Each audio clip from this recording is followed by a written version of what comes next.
ചെമ്പട 200 പേർക്ക് മാറ്റമുണ്ടാകാൻ സുവിശേഷ യോഗമോ പരസ്യയോഗമോ tract വിതരണമോ council കമ്മിറ്റികളോ ഇവാഞ്ചലിസത്തിന് സ്വീകരിക്കുന്ന ഏതെങ്കിലും മെത്തഡോളജികളോ അല്ല ദൈവം ഉപയോഗിച്ചത്. പ്രാർത്ഥിക്കുന്ന മനുഷ്യൻ്റെ മുഴങ്കാലിരുന്നുള്ള മഞ്ഞണിഞ്ഞ ആ മാമലകളുടെ താഴെ ഇരുന്ന് പ്രാർത്ഥിക്കുന്നവരുടെ കണ്ണീരിനെ ദൈവം മാനിച്ചു.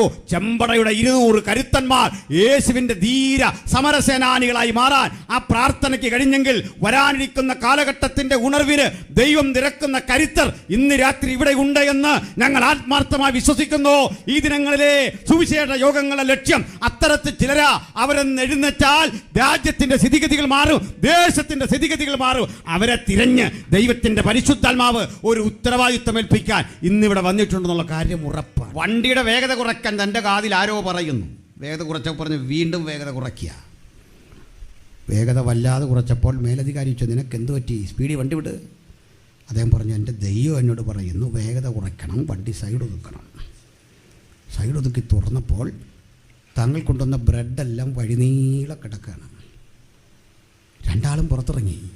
മേലധികാരി പറഞ്ഞു, നമ്മൾ ഒരുമിച്ചല്ലേ ഇത് അടച്ചത്, ഒരുമിച്ചല്ലേ പൂട്ടിയത്, ഒരുമിച്ചല്ലേ ഈ കാര്യമെല്ലാം ചെയ്തത്, ഇതിൻ്റെ ഇടയ്ക്ക് എന്താ സംഭവിച്ചേ? ഒരു പിടിയും കിട്ടുന്നില്ല. നമ്മൾ 2 പേര് സസ്പെൻഷനിലാവും. ആഹാരം അവിടെ കൊണ്ടെത്തിക്കണം. അടുത്ത ഘട്ട ഒരു കാഴ്ച കാണുന്നത്, അവർ നോക്കിക്കൊണ്ടിരിക്കെ വലിയൊരു ട്രക്ക് മറ്റൊരു വലിയൊരു വണ്ടിയിൽ ഇടിച്ച് രണ്ടും മറിഞ്ഞു കിടക്കുന്നു. അനിയന്ത്രിതമായി വന്ന ട്രക്കിൽ ഇവരെ വണ്ടി ഇടിക്കാതിരിക്കാനുള്ള ഒരു ദൈവ സന്ദേശമാണ് കിട്ടിയത്. മേലധികാരിയോട് പറയുക, എൻ്റെ പിതാവ് എന്നോട് പറഞ്ഞു ഇപ്പോൾ ഈ വഴി പോകരുതെന്ന്.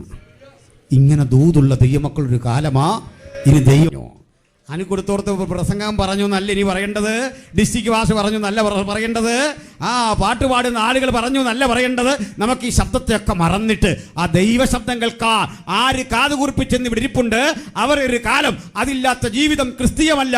ദൈവമായുള്ള ആത്മബന്ധം നഷ്ടപ്പെടുന്ന ഇടത്ത് ദൈവത്തിന് ഇനി പ്രവർത്തിക്കാൻ കഴിയുകയില്ല. ഹൃദയം ദസിക്കട്ടെ തമ്പുരാന് വേണ്ടി.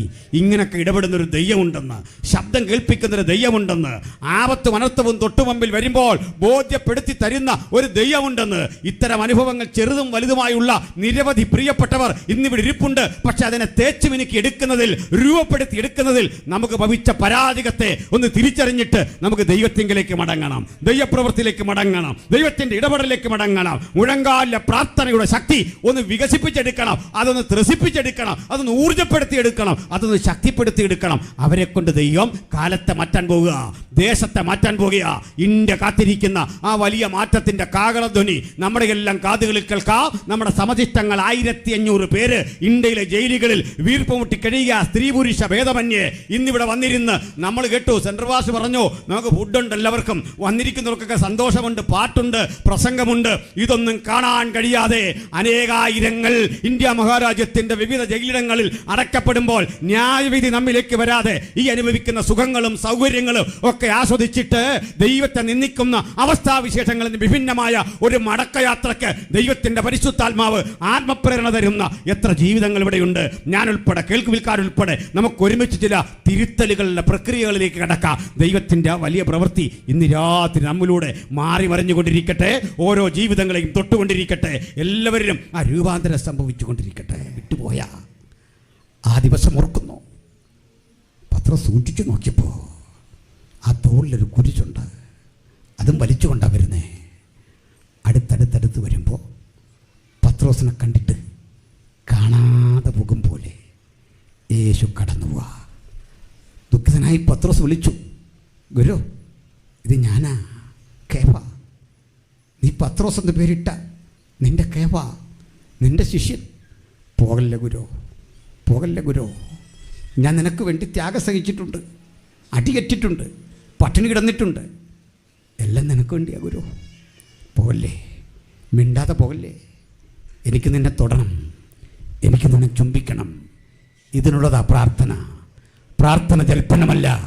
എനിക്ക് യേശുവിനെ തൊടണം, എനിക്ക് ആലിംഗനബദ്ധനാകണം, എനിക്ക് ആ കാതിൽ ചിലതൊക്കെ പറയണം, എനിക്ക് അവിടെ നിന്ന് കേൾക്കണം. ഈ ആഗ്രഹത്തോടിരുന്നട്ട ദൈവത്തിൻ്റെ മക്കൾ ഈ രാത്രി ദൈവൻ്റെ പ്രവൃത്തി ചെയ്തുകൊണ്ടിരിക്കട്ടെ. നീ എന്നെ തൊടണം. നീ എന്നോട് മിണ്ടാതെ പോകുന്നത് എനിക്ക് ശ്വാസം കിട്ടാത്ത പോലെയാ, ഞാൻ മരിക്കാൻ തുടങ്ങും പോലെയാ. പോവല്ലേ. പത്രോസ് എനിക്ക് മനസ്സിലായി നീയാണെന്ന്. സമയമില്ല പത്രോസ്, എനിക്ക് പോയേ പറ്റൂ. ധൃതിയുണ്ട് പത്രോസ്. എന്ത് ധൃതി? ഞാൻ വിചാരിച്ചു നീ എനിക്ക് വേണ്ടി റോമിൽ ചെന്ന് പ്രസംഗിച്ചു മരിക്കും. നീ പോകുന്നില്ല എന്നറിഞ്ഞപ്പോൾ നിനക്ക് പകരമായി ഞാൻ ഒരിക്കൽ കൂടി ക്രൂശിക്കപ്പെടാൻ പോകുക. ദുർദർശനമാണ്. പത്രോസ് ഞെട്ടിക്കൊണ്ടിരുന്നു. അലമുറ കൂട്ടി കരഞ്ഞുകൊണ്ട് പറഞ്ഞു, ഗുരു, പണ്ടെനിക്ക് തെറ്റുപറ്റിയിട്ടുണ്ട്. ഞാൻ തോറ്റുപോയിട്ടുണ്ട്. 3 ആവർത്തി തള്ളിപ്പറഞ്ഞിട്ടുണ്ട്. ഇനി ഒരിക്കലും അത് സംഭവിക്കാതെ പത്രോസ് എന്ന മനുഷ്യൻ ഇതാ നിനക്കൊപ്പം നീ പറയുന്നിടത്ത് നിനക്ക് വേണ്ടി പ്രസംഗിച്ച് എരിഞ്ഞടങ്ങും. എത്ര പേർക്ക് ഇന്ന് രാത്രി ആഗ്രഹമുണ്ട്, പ്രാണൻ പൊലിയും മുമ്പ് എനിക്ക് യേശുവിന് വേണ്ടി പ്രസംഗിക്കണം, ആത്മാർത്ഥമായി പ്രസംഗിക്കണം, പാപി മാനസാന്തരപ്പെടുന്ന ഉജ്ജ്വലമായ കാഴ്ച കാണണം, ശ്വാസം മുട്ടി മരിക്കേണ്ടി വന്നാലും പീഡന പർവ്വങ്ങളിൽ കൂടി കടത്തിവിട്ടാലും ചോര ചൊരിയേണ്ടി വന്നാലും നസ്രായന് വേണ്ടി എനിക്ക് ജീവിച്ചെരിഞ്ഞടങ്ങണം. ആർക്കാഗ്രഹമുണ്ട്? ആർക്കാഗ്രഹമുണ്ട്? അങ്ങനെ പത്രോസ് വിട്ടുപിരിഞ്ഞ് ക്രിസ്തുവിനോട് കൂടെ ക്രൂശിക്കപ്പെടാൻ ഒരുമ്പെടുക. ക്രൂശിക്കപ്പെടാൻ കൊണ്ടുവരുന്ന പടയാളികൾ അവസാനം ഒരു ചോദ്യം ചോദിച്ചു, നിന്റെ അവസാന ആഗ്രഹം പറയൂ, സാധിച്ചരാ. അത് വൈൻ കുടിക്കണോ? നിനക്ക് വിലപിടിപ്പുള്ള മാംസം കഴിക്കണോ? അത് ഞങ്ങൾ ചെയ്തു തരാം. ആഗ്രഹം പറഞ്ഞു. ഒരാഗ്രഹം, ഒറ്റ ആഗ്രഹം. എന്താണ് ആഗ്രഹം? എന്നെ നിങ്ങൾ ക്രൂശിക്കുമ്പോൾ റോമിലൊരുക്കുന്ന ആ ക്രൂശിൽ യേശുവിനെ ഇട്ടതുപോലെ നേരെ ഇടരുത്. എനിക്ക് ആ മഹത്വം വേണ്ട.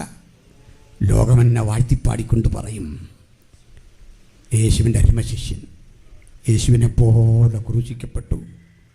എനിക്ക് യേശുവിനെ പോലെ ക്രൂശിക്കപ്പെടേണ്ട. ലോകം പറയട്ടെ, യേശുവിൻ്റെ അരുമശിഷ്യൻ യേശുവിൻ്റെ പാദം ചുംബിച്ച് ക്രൂശിക്കപ്പെട്ടു എന്ന് പറയാൻ നിങ്ങളെന്നെ തലകീഴായി ക്രൂശിക്കണം. എൻ്റെ തലയും കൂടി കഴുകാൻ പണ്ട് പറഞ്ഞ ദ്രുതഗതിയില്ലേ? ജീവിതത്തിൻ്റെ ഓരോ ഘട്ടങ്ങളിൽ അവൻ കാട്ടുന്ന ദ്രുതഗതിയുടെ അബദ്ധമില്ലേ? ആ അബദ്ധം പോലെ പലതും പറഞ്ഞവൻ ഒടുവിൽ പറഞ്ഞ വാക്കിലും ആ ദ്രുതഗതി പ്രകടമാണ്. പക്ഷെ അത് ഗുണപരമായൊരു സമർപ്പണമാണ്. ഹല്ലേലൂയ. മരിക്കുമ്പോൾ മക്കളെ ചൊല്ലിയുള്ള ആശങ്കയല്ല, ഭൂസ്വത്ത് നഷ്ടപ്പെട്ടതിനെക്കുറിച്ചുള്ള വിലാപമല്ല, പലതും പിടിച്ചെടുക്കാൻ പറ്റിയില്ല എന്നുള്ള ചിന്തയല്ല, ദാഹജലം ചോദിച്ചു പോലും മരിക്കേണ്ട. എനിക്ക് യേശുവിനായി മരിക്കണം, യേശുവിനായി ജീവിക്കണം. ആർക്കാഗ്രഹമുണ്ട്? ക്രിസ്തീയ ജീവിതത്തിലെ അനുപേക്ഷണീയമായ ഒരു ഘടകമാണ് പ്രാർത്ഥന. പ്രാർത്ഥന ഇല്ലാത്ത ആരും ഇവിടെ ഇല്ല. അപ്പോൾ ഇവിടെ ഇരിക്കുന്ന ഞാനും നിങ്ങളുമെല്ലാം ഇതുവരെ ജീവിതത്തിൽ പ്രാർത്ഥിച്ചത്, അതിൻ്റെ ആകത്തുക പരിശോധിച്ചാൽ അതിൽ 99% മരണം വരെയുള്ള എൻ്റെ ജീവിതം എങ്ങനെ ഫലപ്രദമാകണം എന്നതിനാണ്. അതിന് ശേഷമുള്ള മനുഷ്യാവസ്ഥയെപ്പറ്റി നമുക്കറിയാം. നമുക്ക് ആകുലതകളുണ്ട്, നമുക്ക് ആകാംക്ഷയുണ്ട്. പക്ഷെ ഒരു പ്രാർത്ഥന അതിനു വേണ്ടി ഗൗരവത്തിലൊന്നും നമ്മൾ ചെയ്തിട്ടില്ല. പ്രാർത്ഥിച്ചിട്ടുണ്ടാകാം, നിത്യതയ്ക്കായി, പ്രതിഫലത്തിനായി ഒക്കെ പ്രാർത്ഥിച്ചിട്ടുണ്ടാകാം. പക്ഷെ ഞാൻ ഇതുവരെ പ്രാർത്ഥിച്ചത്, ഞാൻ പ്രാർത്ഥിക്കാൻ നിങ്ങളോട് പറഞ്ഞത്, നിങ്ങൾ എന്നോട് ആവശ്യപ്പെട്ടത്, പാസ്റ്റർമാർ നിങ്ങളോട് പറഞ്ഞത്, നിങ്ങൾ പാസ്റ്റേഴ്സിനോട് ആവശ്യപ്പെട്ടത് എന്തിനു വേണ്ടി പ്രാർത്ഥിക്കാനാണ്? കുഞ്ഞുങ്ങളുടെ പരീക്ഷാ വിജയം, വിദേശയാത്ര, ഭവനത്തിൻ്റെ നിർമ്മാണം, രക്ഷിക്കപ്പെടാത്ത ഒരു സഹോദരൻ്റെ മാനസാന്തരം, മദ്യപിക്കുന്ന ഒരാളിൽ നിന്നുള്ള ദുരിതം മാറിക്കിട്ടാൻ, ഒരു നല്ല വാഹനം വാങ്ങാൻ, ഇതിനു വേണ്ടി പ്രാർത്ഥിക്കാത്ത ആരോടില്ല. അത് തെറ്റുമല്ല. കാരണം നമുക്ക് അസാധ്യമായ കാര്യങ്ങൾ സാധിക്കേണ്ടതിനുള്ളതാണ് പ്രാർത്ഥന. ഇടവിടാതെ യാചിക്കുമ്പോൾ വാതിൽ തുറന്നു വേണ്ടുവോളം തരുന്ന യജമാനൻ ഇതൊന്നും നമുക്ക് മുടക്കിയില്ല. ഇന്നും അതൊക്കെ തരുന്നു. പക്ഷെങ്കിൽ ഇതിലേതെങ്കിലും ഒന്ന് നമ്മളെ നിത്യതയിലെത്തിക്കാൻ പര്യാപ്തമാണോ? പ്രാർത്ഥിച്ചെനിക്കൊരു വീട് കിട്ടി, പ്രാർത്ഥിച്ചു കുട്ടിയുടെ വിദ്യാഭ്യാസം നന്നായി, പ്രാർത്ഥിച്ച് എനിക്ക് ചില വിദ്യാഭ്യാസ പുരോഗതി ഉണ്ടായി, വിദേശ യാത്രകളുണ്ടായി. ഇവയ്ക്ക് ആകത്തുകയിൽ എൻ്റെ നിത്യതയുടെ അവസ്ഥയെ നിർണയിക്കാൻ വേണ്ട എന്ത് ഘടകമാണ്, എന്ത് സ്വാധീനമാണ് ചെലുത്താനാകുന്നത്? നമ്മളതിൽ അറിവില്ലാത്തവരല്ല. ആ ഉത്കണ്ഠയും നമുക്കുണ്ട്. പക്ഷേ ഗൗരവം വേണ്ടത്ര ഇല്ല. ആ ഗൗരവത്തിലേക്കൊന്ന് കടക്കാനാണ് ഈ വചനം. ഇത് പറയുമ്പോൾ ഒരല്പം മാനുഷികമായി വേദനാജനകമായ ഒരു സംഭവത്തിന് നമ്മളേവരും സാക്ഷ്യം വഹിച്ചിട്ടിരിക്കുക. ഒരു കർത്തദാസൻ്റെ മകള്, ആളുടെ പേര് മെറീന, അങ്ങനെയാണ്. വിവാഹം കഴിഞ്ഞ് 1 വർഷത്തിനുള്ളിൽ വിവാഹ വാർഷികം ആഘോഷിക്കാനുള്ള തിരക്കിനിടയിൽ അവിചാരിതമായി ഈഹലോകം വിട്ട് കർത്തൃസ്ഥലത്തിൽ ചേർക്കപ്പെട്ടു. പരസ്യത്തിൽ പ്രസംഗിക്കുന്ന ആളാ, സുവിശേഷം പറയുന്ന കുട്ടിയാ, നിത്യതയെക്കുറിച്ച് എഴുതുന്ന ലേഖനം എഴുതുന്ന ആളാ, പാട്ടുപാടുന്ന ആളാ. എന്തോ എനിക്ക് ആ മരണസ്ഥലത്ത് പോകാനുള്ള ഒരു ധൈര്യം വന്നില്ല. ഒരു വലിയ ദുഃഖം. അത് തന്നെ കാരണം. ആശ്വസിപ്പിക്കാനാണ് നമ്മൾ ചെല്ലുന്നത്. പക്ഷേ അടുപ്പമുള്ള മനുഷ്യരെ കാണുമ്പോൾ ദുഃഖിതൻ്റെ ദുഃഖം പെരുകയാണ്, വർദ്ധിക്കുകയാണ്.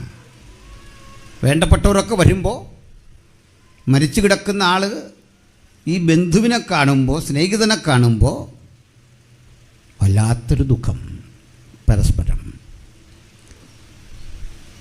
അപ്പോൾ ഇങ്ങനെയുള്ള മരണത്തെക്കുറിച്ച് എൻ്റെ ദുഃഖം, അപ്പൻ്റെ ദുഃഖം, അമ്മയുടെ ദുഃഖം, നിങ്ങളുടെ ദുഃഖം മാറാത്തതെന്ത്?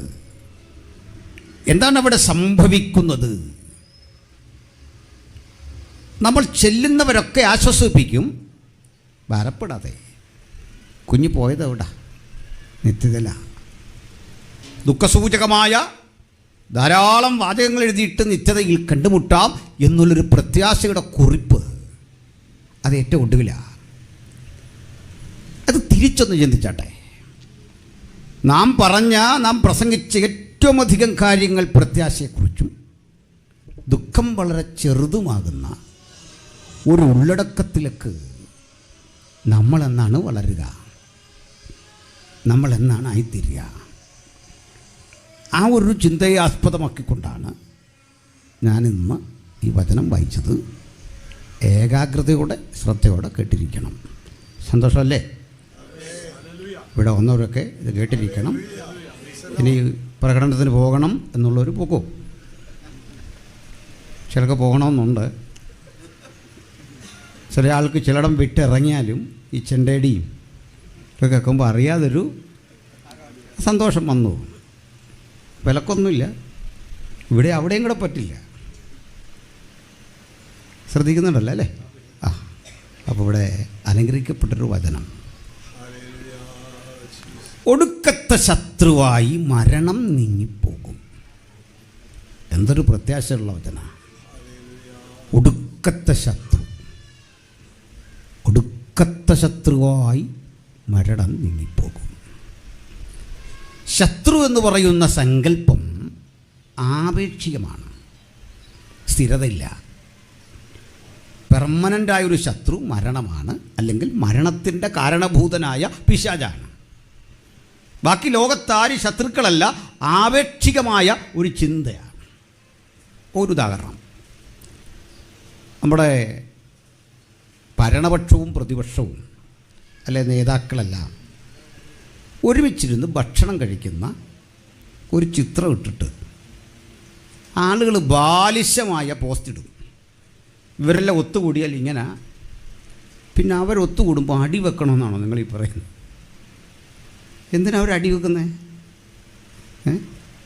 ബഹുമാനപ്പെട്ട പ്രധാനമന്ത്രിയും രാഹുൽ ഗാന്ധിയും കണ്ടാൽ അടി വെക്കണം. അവർക്ക് ഒരുമിച്ച് ഭക്ഷണം കഴിക്കാൻ തടസ്സമുണ്ടോ?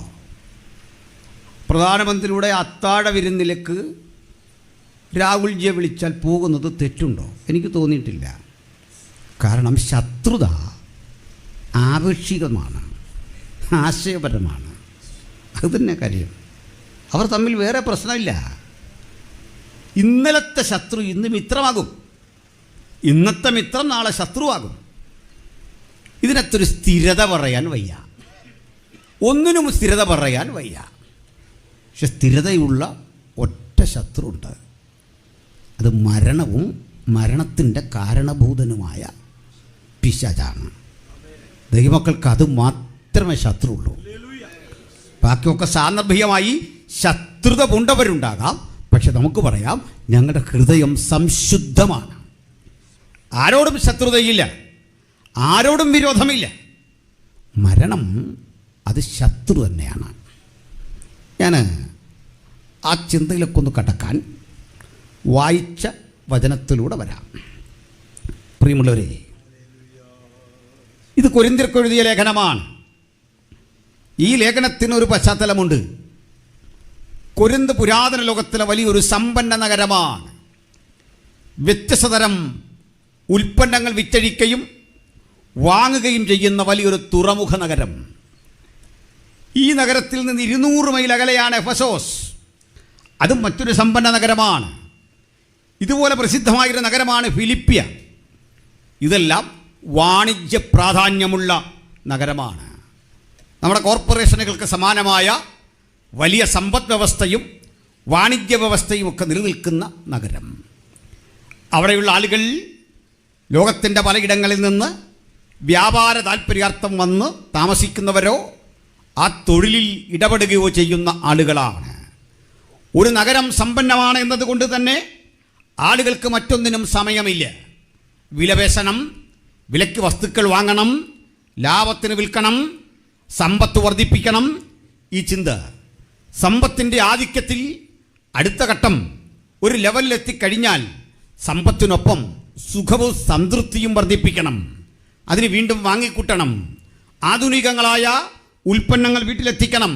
പുതിയ സുഹൃത്ത് ബന്ധങ്ങൾ, സന്തോഷം പകരുന്ന പലതരത്തിൽ ഉൽപ്പന്നങ്ങൾ, ഇവയെല്ലാം കൊണ്ട് ജീവിതം സുഖകരമാക്കണം, സന്തോഷകരമാക്കണം. ഇങ്ങനെ ചിന്തിച്ചു പോയ ഒരു ജനത. ആ ജനതയ്ക്ക് സന്തോഷത്തിന് വേണ്ടി, അവരുടെ മാനുഷികമായ താല്പര്യങ്ങൾക്ക് വേണ്ടി ലോകത്തിൻ്റെ പലയിടങ്ങളിൽ ഉണ്ടായിരുന്ന പലതരത്തിലെ വിനോദങ്ങളും അത്തരത്തിലെ കലാപരിപാടികളും ഈ നഗരത്തിൻ്റെ പലയിടങ്ങളിൽ ആവിഷ്കരിക്കാൻ തുടങ്ങി. കൊരിന്ത് കണ്ടുപഠിച്ചത്, ശീലിച്ചത് അഥേന എന്ന് പറയുന്ന മറ്റൊരു നഗരമാണ്. അഥേനയിൽ ഒളിമ്പിക്സ് ഉണ്ട്. അഥേനയിൽ ചിന്തകന്മാർ ഒത്തുകൂടുന്ന വലിയ തർക്കശാസ്ത്രങ്ങളുടെ വേദിയുണ്ട്. നാടകങ്ങളും കവിതകളും ആ നാട്ടിൽ പ്രസിദ്ധമാണ്. ഗ്രീസിലെ അഥേന പോലെ കൊരിന്തിൽ സാഹിത്യവും കലകളും ഒക്കെ ഉണ്ടെങ്കിലും സോക്രട്ടീസോ പ്ലേറ്റോയോ അരിസ്റ്റോട്ടിലോ മനുഷ്യരാശിക്ക് കൊടുത്ത ഉദ്ദീപകരമായ പ്രചോദനകരമായ ചിന്തകളല്ല വന്നത്. മറിച്ച് എപ്പിക്കുറോസ് എന്നറിയപ്പെടുന്ന ഒരു ചിന്തകനെ നമുക്കറിയാം. അദ്ദേഹം പഠിപ്പിച്ചതെന്താ? തിന്നുക, കുടിക്കുക, ആനന്ദിക്കുക, നാളെ ചാകും. അപ്പോൾ ഭൗതിക ജീവിതത്തിൽ പടുത്തുയർത്താവുന്ന സുഖലോലുപതയെന്ത്? നാളെ മരിച്ചു പോകുകയാണ്, മരണം കഴിഞ്ഞാൽ പിന്നൊന്നുമില്ല. ഇത്തരം ദർശനങ്ങൾ ഇന്ത്യയിൽ രൂപപ്പെട്ടിരുന്നു. അത്തരമൊരു ദർശകൻ്റെ പേരായിരുന്നു ചാർവാകൻ. അദ്ദേഹം പറഞ്ഞു, ഭക്ഷിക്കുക, ആനന്ദിക്കുക. അദ്ദേഹം കുറേ നന്മയുടെ വശങ്ങൾ പറഞ്ഞു, മര്യാദയ്ക്കൊക്കെ ജീവിക്കുക, അതുകൂടി കൂട്ടിച്ചേർത്തു. എന്നാൽ അതിൻ്റെ ഒരു പടി കൂടി താഴേക്ക് ഇറങ്ങിക്കൊണ്ട് എപ്പിക്കുറോസ് പഠിപ്പിച്ചത് തിന്നുക, കുടിക്കുക, ആനന്ദിക്കുക, നാളെ നമ്മൾ ചാകും. അതുകൊണ്ട് ജീവിതം എത്രമാത്രം സന്തോഷനിർഭരമാക്കാം, സുഖകരമാക്കാം, അതിനുവേണ്ടി അധ്വാനിക്കുക. ഇത്തരം മനുഷ്യർ രണ്ട് തരത്തിൽപ്പെടാം. ഒരു കൂട്ടം ആളുകൾ ദൈവത്തിൽ വിശ്വസിക്കുന്നില്ല, ദൈവപ്രവൃത്തിയിൽ വിശ്വസിക്കുന്നില്ല. നാസ്തികരെന്നാണ് അവരെ വിളിക്കുക. ആ ചിന്തയ്ക്ക് നിരീശ്വരത്വം അഥവാ നാസ്തികത എന്നാണ് പേര് പറയുക, എത്തിസം. ഇതിന് രണ്ടാമതൊരു കൂട്ടരുണ്ട്, അവരുടെ വിചാരം ദൈവമുണ്ടാകാം, ഇല്ലായിരിക്കാം. എനിക്കിന്നുവരെ ആ ദൈവത്തെക്കുറിച്ചൊരു അനുഭവമോ ഒരറിവോ ഇല്ലാത്തത് കൊണ്ട് ഞാൻ അങ്ങനെ ഒരു അനുഭവം വരുന്നത് വരെ, അത്തരമൊരു അറിവ് സംശയലേശമന്യ വരുന്നത് വരെ ഞാൻ ദൈവത്തെ തള്ളുന്നില്ല, ദൈവത്തെ സ്വീകരിക്കുന്നില്ല. ഇവരൊരു പേരിട്ട് വിളിക്കും അഗ്നോസ്റ്റിക്കുകൾ അഥവാ അജ്ഞേയവാദികൾ. അപ്പോൾ നാസ്തികരും അജ്ഞേയവാദികളും, തത്വത്തിൽ അജ്ഞേയവാദികളും ജീവിതം കൊണ്ട് നാസ്തികരെ പോലെയാണ്. ഇതിനപ്പുറത്ത് ബദലായി നിൽക്കുന്ന ദൈവവിശ്വാസികൾക്കൊരു പ്രശ്നമുണ്ട്. അവർ തമ്മിൽ യോജിപ്പില്ലാത്തതിൻ്റെ കാരണം ആ രാജ്യത്തെ റോമൻ മതങ്ങളുടെ ദൈവവിശ്വാസമല്ല യഹൂദ മതത്തിൻ്റെ ദൈവവിശ്വാസം. ആ ദൈവവിശ്വാസമല്ല അവിടേക്ക് കുടിയേറിയ പേർഷ്യക്കാരുടെ ദൈവവിശ്വാസം. അവ തമ്മിലൊന്നും യോജിക്കില്ല. ഇതിൽ നിന്നെല്ലാം വിഭിന്നമായ ഒരാശയമായി ക്രിസ്തുവിൻ്റെ സുവിശേഷവും അവിടേക്ക് വ്യാപരിച്ചപ്പോൾ ഈ ചിന്തകളോടൊക്കെ പടപൊരുതിക്കൊണ്ട് എപ്പിക്കുറോസിനെ പോലെയുള്ള ആളുകളുടെ ദർശനങ്ങൾ, അവരുടെ പദ്ധതികൾ, അതിനിടയ്ക്ക് ജ്ഞാനം കണ്ടെത്തലാണ് ജീവിത വിമോചനത്തിൻ്റെ വഴിയെന്ന് പഠിപ്പിക്കുന്ന നൂറുകണക്കിന് ആശയങ്ങൾ. ചുരുക്കത്തിൽ കൊരിന്തിലെ മനുഷ്യർക്കെല്ലാം ഇടയിൽ ഇത്തരം ദർശനങ്ങളുടെ സ്വാധീനത നിലനിൽക്കെ അതിനെയെല്ലാം അമ്പരപ്പിച്ചുകൊണ്ട് അവിടെ ഒരു സഭ രൂപപ്പെട്ടു. പ്രാർത്ഥിക്കുന്ന, ആരാധിക്കുന്ന, കൃപാവരമുള്ള ഒരു ദൈവത്തിൻ്റെ സഭ അവിടെ രൂപപ്പെട്ടു. ഒരു കാര്യം ആലോചിച്ചു കൊള്ളണം, ദൈവത്തിൻ്റെ പ്രവൃത്തിക്ക് ഇറങ്ങിച്ചെല്ലാൻ തടസ്സമുള്ള ഒരിടവും ഭൂമിയിലില്ല, ഒരിടവും എവിടെയുമില്ല, ഒരു സ്ഥലവുമില്ല. വെളിപ്പാട് പുസ്തകത്തിൽ പറയുക, നീ എവിടെ പാർക്കുന്നു എന്ന് ഞാൻ അറിയുന്നു, അത് സാത്താന്റെ സിംഹാസനമുള്ള ഇടം. ആ വാക്യം കേട്ട് ഭയമല്ല തോന്നേണ്ടത്, മറിച്ച് സാത്താൻ സിംഹാസനമിട്ടാലും അതിനെ തട്ടിത്തെറിപ്പിച്ച് അവിടെയും ചെല്ലുന്നതാണ് യേശുക്രിസ്തുവിന്റെ സുവിശേഷം. ദൈവവചനത്തിന് ബന്ധനമില്ല, സുവിശേഷത്തിന് ബന്ധനമില്ല. ഏത് പ്രതിബന്ധങ്ങളെയും തരണം ചെയ്തുകൊണ്ട് അത് ഇരമ്പിക്കയറുമെങ്കിൽ വിശ്വാസത്തോടെ നമുക്ക് പറയാം, ഈ ദിനങ്ങളിൽ കേട്ട ദൈവത്തിന്റെ വചനം അന്തരീക്ഷ മണ്ഡലത്തിൽ അതിന്റെ പ്രവൃത്തി ചെയ്തുകൊണ്ടേയിരിക്കുകയാണ്. അതിന്റെ അനുഗ്രഹം തിരികെ വന്നുകൊണ്ടിരിക്കുകയാണ്. ഈ ദിനങ്ങളിൽ ദൈവത്തിന്റെ ജനം പ്രാർത്ഥിച്ചതൊന്നും വൃഥാവായി തീർന്നിട്ടില്ല. അതാ ദിനങ്ങളിൽ അകത്തും പുറത്തും വചനം അതിന്റെ പ്രവൃത്തി ചെയ്യുക. ദൈവത്തിന്റെ വചനത്തിന്റെ സുതാര്യമായ കേൾവി നമുക്ക് വിടുതലാണ്. ദൈവത്തിന്റെ വചനം നമുക്ക് രോഗശാന്തിയാണ്. നാളുകളായി നമ്മൾ ആഗ്രഹിക്കുന്ന ജീവൽ പ്രശ്നങ്ങളെ അതിജീവിക്കുവാൻ അത് കരുത്താണ്. നിത്യതയ്ക്കുള്ള പ്രത്യാശയുടെ വചനമാണ് ദൈവത്തിന്റെ വചനം. ആമേൻ. ഇതാ ഇത്തരം ഒരു ഘട്ടത്തിൽ ഒരു സഭ രൂപപ്പെടുക. ഈ സഭയിൽ വരുന്ന ആളുകൾ നല്ലൊരു ശതമാനം സമ്പന്നരാണ്. അപ്പോൾ അവരുടെ പ്രാർത്ഥന എങ്ങനെ ഇരിക്കും? സ്വാഭാവികമായിട്ട് മുമ്പ് പറഞ്ഞൊന്നും അവർക്ക് പ്രാർത്ഥിക്കണ്ട. എന്തിനാണ് പ്രാർത്ഥിക്കുക? അവർക്കത് ഉണ്ടല്ലോ, അത് കിട്ടുമല്ലോ. അപ്പോൾ അവരെ പ്രാർത്ഥിക്കാൻ ദാരിദ്ര്യം അയച്ചാൽ മതിയോ? ആ വാദത്തിലൊന്നും അർത്ഥമില്ല. കാരണം എന്താ, അങ്ങനെ വന്ന് പ്രാർത്ഥിച്ചേക്കാം. പക്ഷേ ദൈവം അങ്ങനെ നമ്മളെ തന്നെ സ്നേഹിപ്പിക്കാൻ വേണ്ടി മനഃപൂർവ്വം എന്തെങ്കിലും ഒരവസ്ഥ സൃഷ്ടിച്ച് തിരിച്ചു കൊണ്ടുവരുമെന്ന് പറയാൻ വയ്യ. കൊണ്ടുവന്ന അനുഭവങ്ങളൊക്കെ ഉണ്ടില്ലെന്നല്ല, അതൊരു കോമൺ സ്വഭാവമല്ല. അവൻ കൈയയച്ച് വിടുക. നമ്മൾ എത്രത്തോളം പോകും ആ അവസ്ഥയ്ക്ക് വേണ്ടി വിടുക. അപ്പോൾ തന്നെ ആ വചനത്തിൽ അവിടെ കാണുക, അവിടെ കൃപാവരങ്ങൾ ഉണ്ടായിരുന്നു ആ സഭയിൽ, പ്രവചനമുണ്ടായിരുന്നു ആ സഭയിൽ, വ്യാഖ്യാതാക്കൾ ഉണ്ടായിരുന്നു ആ സഭയിൽ. ഉണ്ടായിരുന്നു മാത്രമല്ല, ഈ കൃപാവരമുള്ളവർ തമ്മിലുള്ള പ്രശ്നം പരിഹരിക്കാൻ കൃപയുള്ള ആരോടില്ലാതെ പോയി. നമ്മുടെ എല്ലാവരും പ്രശ്നമാണ് അത്, ഇല്ലേ? കൃപ ഉള്ളവർ കൂടുതലാണ് നമ്മുടെ ഇടയിൽ. അതാ പറ്റിയേ. ഇതൊന്ന് പരിഹരിക്കണമെങ്കിൽ വേറൊരു കൃപ വേണം, അല്ലേ? അത് നമുക്കില്ലാതെ പോകാം. എങ്ങനെ കൈകാര്യം ചെയ്യാമെന്നറിയില്ല. ആർക്ക് വേണം മാസയോധനൊരു അവസരം കൊടുക്കണം. കാരണം ഇരിക്കുന്നവരെല്ലാം പ്രസംഗിക്കും. ആരെ ക്ഷണിക്കണം? മിക്കവാറും പ്രസംഗിക്കുന്നവരാ. ഏത് പാട്ടുകാരെ വിളിക്കണം? കമ്മിറ്റിയിലെല്ലാം നമ്മൾ ചർച്ച ചെയ്യുമ്പോൾ ഇതിനോരോ കാര്യങ്ങൾ പറയുക. Fans association രൂപപ്പെടുക. പ്രസംഗർക്ക് വേണ്ടി ആളുകൾ വാദിക്കുക. ചിലരെ വേണ്ടെന്ന് പറയുക, ചിലരെ വേണമെന്ന് പറയുക. അതിനെല്ലാമുള്ള കാരണങ്ങൾ നമ്മൾ നിരത്തിക്കൊണ്ട് നമ്മുടെ കാര്യം സ്ഥാപിച്ചെടുക്കാൻ ശ്രദ്ധിക്കുക. കൊരിന്ത് സഭ ഇങ്ങനെ വന്നപ്പോൾ ഈ സഭയുടെ പോക്കിൽ ഒരു മനുഷ്യന് ഒരു ദുഃഖം തോന്നി. എനിക്കയാളെക്കുറിച്ച് മതിപ്പാണ്. അദ്ദേഹത്തിൻ്റെ പേര് അധികമാർക്കും പരിചയമില്ല. ക്ലോവ എന്നാണ്. ക്ലോവ. അദ്ദേഹം ഒരു മാന്യനാണ്. അദ്ദേഹം ഒരു ആദർശശുദ്ധിയുള്ള ആളാണ്. എന്താണ് കാരണം? ഈ ക്ലോവ സഭയിലെ പ്രതിസന്ധി പറഞ്ഞത് പൗലുസിൻ്റെ അടുത്ത് മാത്രമാണ്. സഭയിലൊരു പ്രതിസന്ധി നേരിട്ടാൽ ആ പ്രതിസന്ധിക്ക് പരിഹാരം തെരുവിലിറങ്ങുകയല്ല, ആ പ്രതിസന്ധിക്ക് പരിഹാരം ആക്ഷേപം ചൊരിയുകയല്ല, ആ പ്രതിസന്ധിക്ക് പരിഹാരം പൊതുജനങ്ങളരികിലേക്ക് അത് എത്തിക്കുകയല്ല. സർക്കാർ ലെവലിൽ ചൂണ്ടിക്കാണിക്കുകയല്ല, വ്യവഹാരങ്ങൾക്ക് പോകുകയല്ല. ഏറ്റവും പരിഹരിക്കാൻ അധികാരമുള്ള, നിഷ്പക്ഷമതിയായ, ആത്മനിറവുള്ള, കൃപാവരമുള്ള പൗലോസിൻ്റെ അരികിൽ ചെല്ലുക. സ്തോത്രം. അവിടെ നിന്ന് ചെന്നാൽ മതി, പരിഹാരം അവിടെ ഉണ്ട്. നമുക്കതിനുള്ള ക്ഷമയില്ല, നമുക്കതിനുള്ള സഹനമില്ല. നമ്മളതിന് നമ്മുടെ വഴി തിരഞ്ഞെടുക്കുമ്പോൾ രണ്ടൂന്ന് പ്രശ്നമാണ്. ഇടപെടുന്നവരും കാണുന്നവരും എല്ലാവരും ഒരുപോലെ ദുഷിക്കപ്പെടും. സ്തോത്രം. നമുക്കിത് പരിഹരിക്കാൻ ആളില്ല, പറയാൻ ആളുണ്ട്. ബഹുമാനപ്പെട്ട ഷാരോൺ ഫെലോഷിപ്പിൻ്റെ ആദരണീയനായ പ്രസിഡന്റ് ബാബു പാസ്റ്റർ ഒരു പ്രസംഗമധ്യേ ഇത്തരം ചില കാര്യങ്ങൾ സംസാരിക്കുന്നത് എൻ്റെ ശ്രദ്ധയിൽപ്പെട്ടു, സന്തോഷകരമായി തോന്നി. ആ കാരണം എന്താ? നമുക്ക് സഹോദര സഭകളിൽ, സഹോദര ഇടങ്ങളിൽ ഒരു പ്രശ്നം കണ്ടു കഴിഞ്ഞാൽ നമ്മൾ എത്ര ആകാംക്ഷയോടെ അതിനെക്കുറിച്ച് പറയുന്നുവോ അതിലും ആകാംക്ഷയോടെ ആ പ്രശ്നപരിഹാരത്തിനൊരു ഇടം നമ്മുടെ മുമ്പിൽ തന്നെ പരിശുദ്ധാത്മാവ് സൃഷ്ടിച്ചിട്ടുണ്ട്. അത് പ്രാർത്ഥനയാണ്. ഇവയ്ക്കൊക്കെ വേണ്ടി ഒന്ന് പ്രാർത്ഥിക്കാനും അത്തരത്തിൽ ഒരു ആത്മഭാരം ജീവിതത്തിൽ വരാതെയും വിമർശനം നടത്തിക്കൊണ്ട് മാത്രം മുമ്പോട്ട് പോയി കഴിഞ്ഞാൽ അത് ശക്തിപ്പെടും, പക്ഷേ പരിഹാരമില്ല.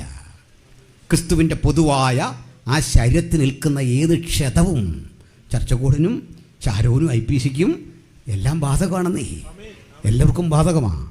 അതുകൊണ്ട് നമ്മുടെ സമശിഷ്ടങ്ങൾ എവിടെയും വീഴാൻ പാടില്ല, എവിടെയും പരാജയപ്പെടാൻ പാടില്ല.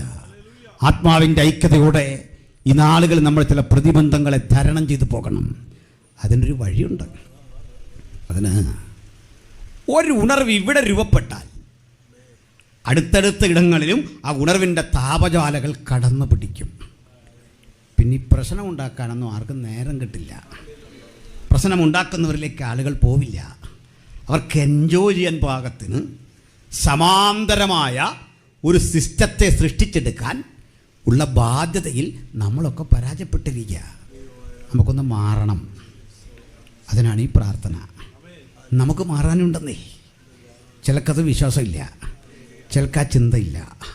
അത് ഞാൻ ഒന്നുകൂടി പറയാം, നമ്മൾ എങ്ങനെയാണ് മാറേണ്ടതെന്ന്. നമ്മുടെ കൺവെൻഷന് രാത്രി യോഗം ഇന്ന് തീരുമെന്ന് തോന്നല്ലേ? നാളെ പകലിടുണ്ട്.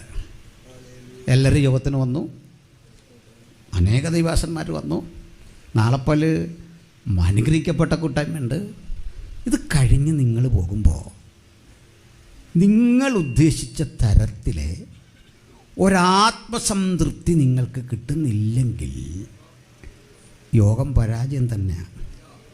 ഞാനിവിടെ വരുമ്പോൾ എനിക്ക് കിട്ടേണ്ട ഒരു സംതൃപ്തി ഉണ്ട്. ആ സംതൃപ്തി കിട്ടാതെയാണ് ഞാൻ പോകുന്നതെങ്കിൽ യോഗം ഒരു പരാജയമാണ്. മനസ്സിലായോ? ഞാൻ വ്യക്തമാക്കാം. നമ്മുടെ ഒരു അമ്മച്ചിയുടെ അരികിൽ പണ്ട് സമാന്തരമായ മറ്റൊരു ക്രിസ്തീയ സമൂഹത്തിൽ നിൽക്കുന്ന ഒരാൾ ഒരു ദൈവാസന സുവിശേഷം പറഞ്ഞപ്പോൾ ഒരമ്മച്ചി, നമ്മുടെ അമ്മച്ചിയല്ല, മറ്റൊരു ക്രിസ്തീയ പ്രസ്ഥാനത്തിൽ നിൽക്കുന്ന ഒരമ്മച്ചി, വിശ്വാസിയല്ലാത്ത, അതായത് ത്രിയേകത്വത്തിൽ സ്നാനമൊന്നും ഏൽക്കാത്ത ഒരു സമൂഹത്തിൽപ്പെട്ട ആൾ. അപ്പോൾ ഈ അമ്മച്ചി ചോദിച്ചു, നിങ്ങൾക്ക് നിങ്ങളുടെ യോഗത്തിൻ്റെ പ്രത്യേകത എന്താ? അങ്ങോട്ട് വന്നാൽ ഞങ്ങൾ എന്തിനാ അങ്ങോട്ട് വരുന്നേ? അച്ഛനുണ്ടോ? ഇല്ല. സിനിമേനിയുണ്ടോ? ഇല്ല. ഇങ്ങനെ ഓരോ ചോദ്യം ചോദിച്ചിട്ട് ചോദിച്ചു, ഈ പാത്രങ്ങളും കുടങ്ങളും ഒക്കെ വിൽക്കുന്ന കടയുണ്ടോ അവിടെ? അതുമില്ല. ചിന്തിക്കടയില്ല.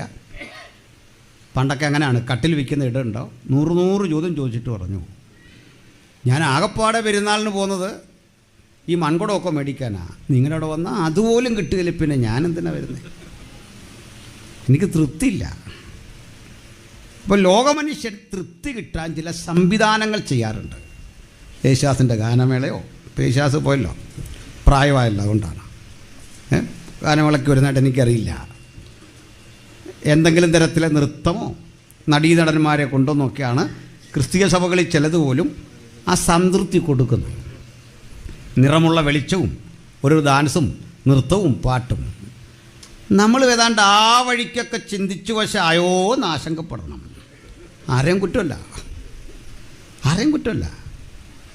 പക്ഷേ ഒരു കാര്യം ഓർക്കണം. ഞാൻ അടുത്ത കാലത്ത് ഒരു യൂത്ത് മീറ്റിങ്ങിൽ പങ്കെടുത്തു. എനിക്ക് സന്തോഷം തോന്നി. കാരണം ഓണത്തിരക്കിൽ കുട്ടികൾ ആഘോഷഭരിതരായി ഓടി നടക്കുക. അവർക്ക് ധാരാളം സൗകര്യങ്ങൾ വെച്ചുകൊണ്ട് ലോകം വിളിക്കുമ്പോഴും 500 കുട്ടികൾ രൂപ മുടക്കി പേര് രജിസ്റ്റർ ചെയ്ത് അവിടെ കൂടുന്നുണ്ട്. അവരെ വിടാൻ പാടില്ല.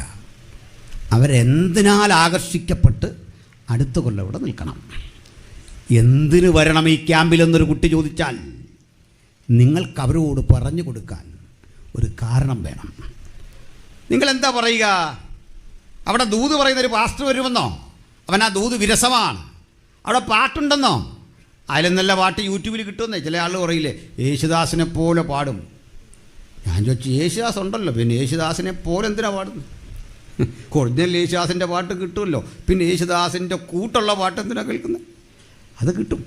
ചിത്രയെപ്പോലെ പാടുമെന്ന് പറഞ്ഞാൽ ചിത്ര പാടുന്ന ഭക്തിഗാനം ഉണ്ടല്ലോ, മതി. എൻ്റെ അർത്ഥം എന്താ? നമ്മൾ ഇങ്ങനെയൊക്കെ പറഞ്ഞാണ് നല്ല പാട്ട് ടീമിനെ വിളിക്കുന്നു, പ്രസംഗരെ വിളിക്കുന്നു. ഇപ്പം പ്രസംഗരുടെ സംതൃപ്തി എന്താ? പാട്ടുകാരുടെ സംതൃപ്തി എന്താ? ഞാനിങ്ങോട്ട് വരുമ്പോൾ എന്നോട് പാസ്റ്റർ വിളിച്ച് ചോദിച്ചു, എന്തൊക്കെയായി ഫുഡ് കഴിക്കുന്നത്?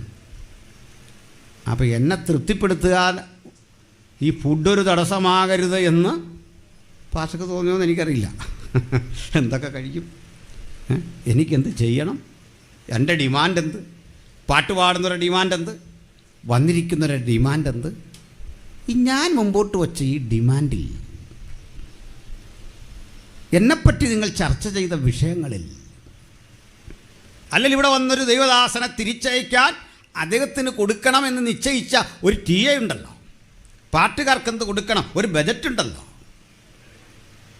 നമ്മൾ ഈ ചർച്ച ചെയ്ത കാര്യങ്ങളിൽ എത്ര എണ്ണം കർത്താവ് സ്വർഗത്തിരുന്ന് കേട്ടിങ്ങനെ ശരിയിട്ടു? ശരിയാകല്ലോ, സെൻട്രൽ ഭാഷ പറഞ്ഞ് കറക്റ്റാ. മനസ്സിലാവുന്നോ നിങ്ങൾക്ക്? അതാ വേണ്ടേ. ശരിയിട്ടോ? ഇല്ല. എനിക്ക് TA തരുന്നു, ഫുഡ് തരുന്നു, ഞാൻ തൃപ്തിയോടെ പോകുന്നു. എൻ്റെ തൃപ്തി ടിയയും ഫുഡുമോ? നിങ്ങളുടെ തൃപ്തി മുമ്പൊക്കെ പറഞ്ഞതോ? അല്ലെന്നേ, അകത്തെവിടെയോ ഒരസംതൃപ്തി കിടപ്പുണ്ട്. നമുക്കല്ല, ഉള്ളവർ മാത്രം സമ്മതിച്ചാൽ മതി. ഇത് പോരാ, ഇതല്ല, ഈ പ്രസംഗമല്ല, ഈ പാട്ടല്ല. ഇവരെല്ല പറഞ്ഞു കേട്ടോ, അവർ നല്ല സൗകര്യങ്ങളാണ്, ജനറലാണ് പറയുന്നത്. ഞാൻ എന്നെക്കുട്ടിയെ വിമർശനം നടത്താറുള്ളൂ. ഈ സിസ്റ്റം പോരാ, ഈ രീതി പോരാ. എവിടെയോ ഒരപര്യാപ്തത കൊരുന്തിൽ. മറുവശത്ത് പ്രവചനമുണ്ട്, ദൂതുണ്ട്, എല്ലാ കാര്യങ്ങളുമുണ്ട്, സഭ ശക്തമാണ്, സമ്പത്തോടുണ്ട്. നമ്മളെപ്പോലൊന്നല്ല, ഇല്ലേ, സമ്പന്നരാ. പക്ഷെ ഒരസംതൃപ്തി പുകയുക.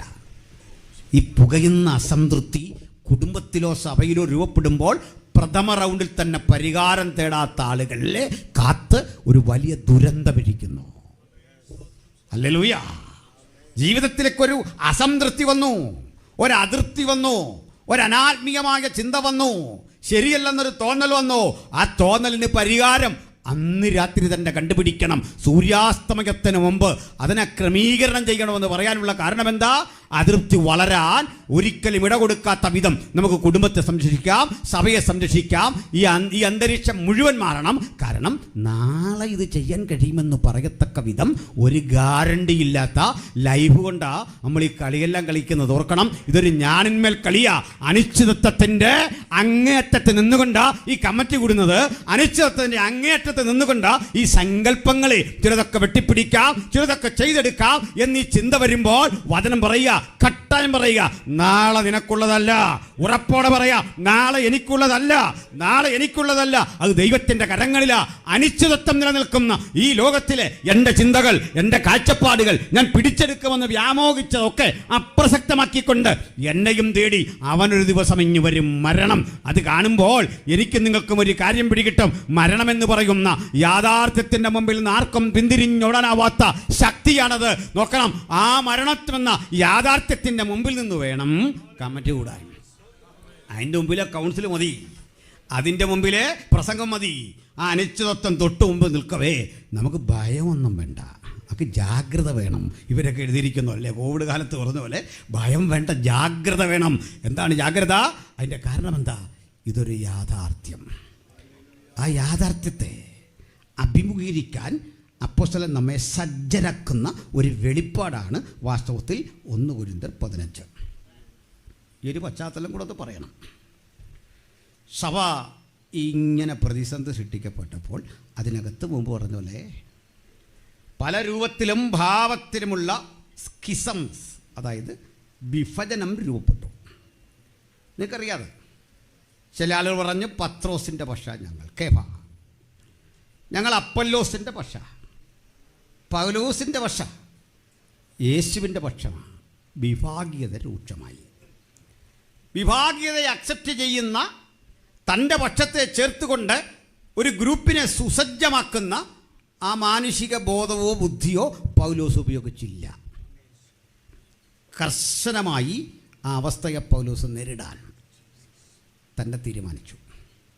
ചിലതരം കാര്യങ്ങൾ അങ്ങനെ കർശന ഇടപെടൽ നടത്തിയെങ്കിലേ പരിഹാരമുണ്ടാകൂ. ആത്യന്തികമായി അത് ഗുണം ചെയ്യും. അവസാനമാണ് അതിൻ്റെ വിജയം തിരിച്ചറിയുന്നത്.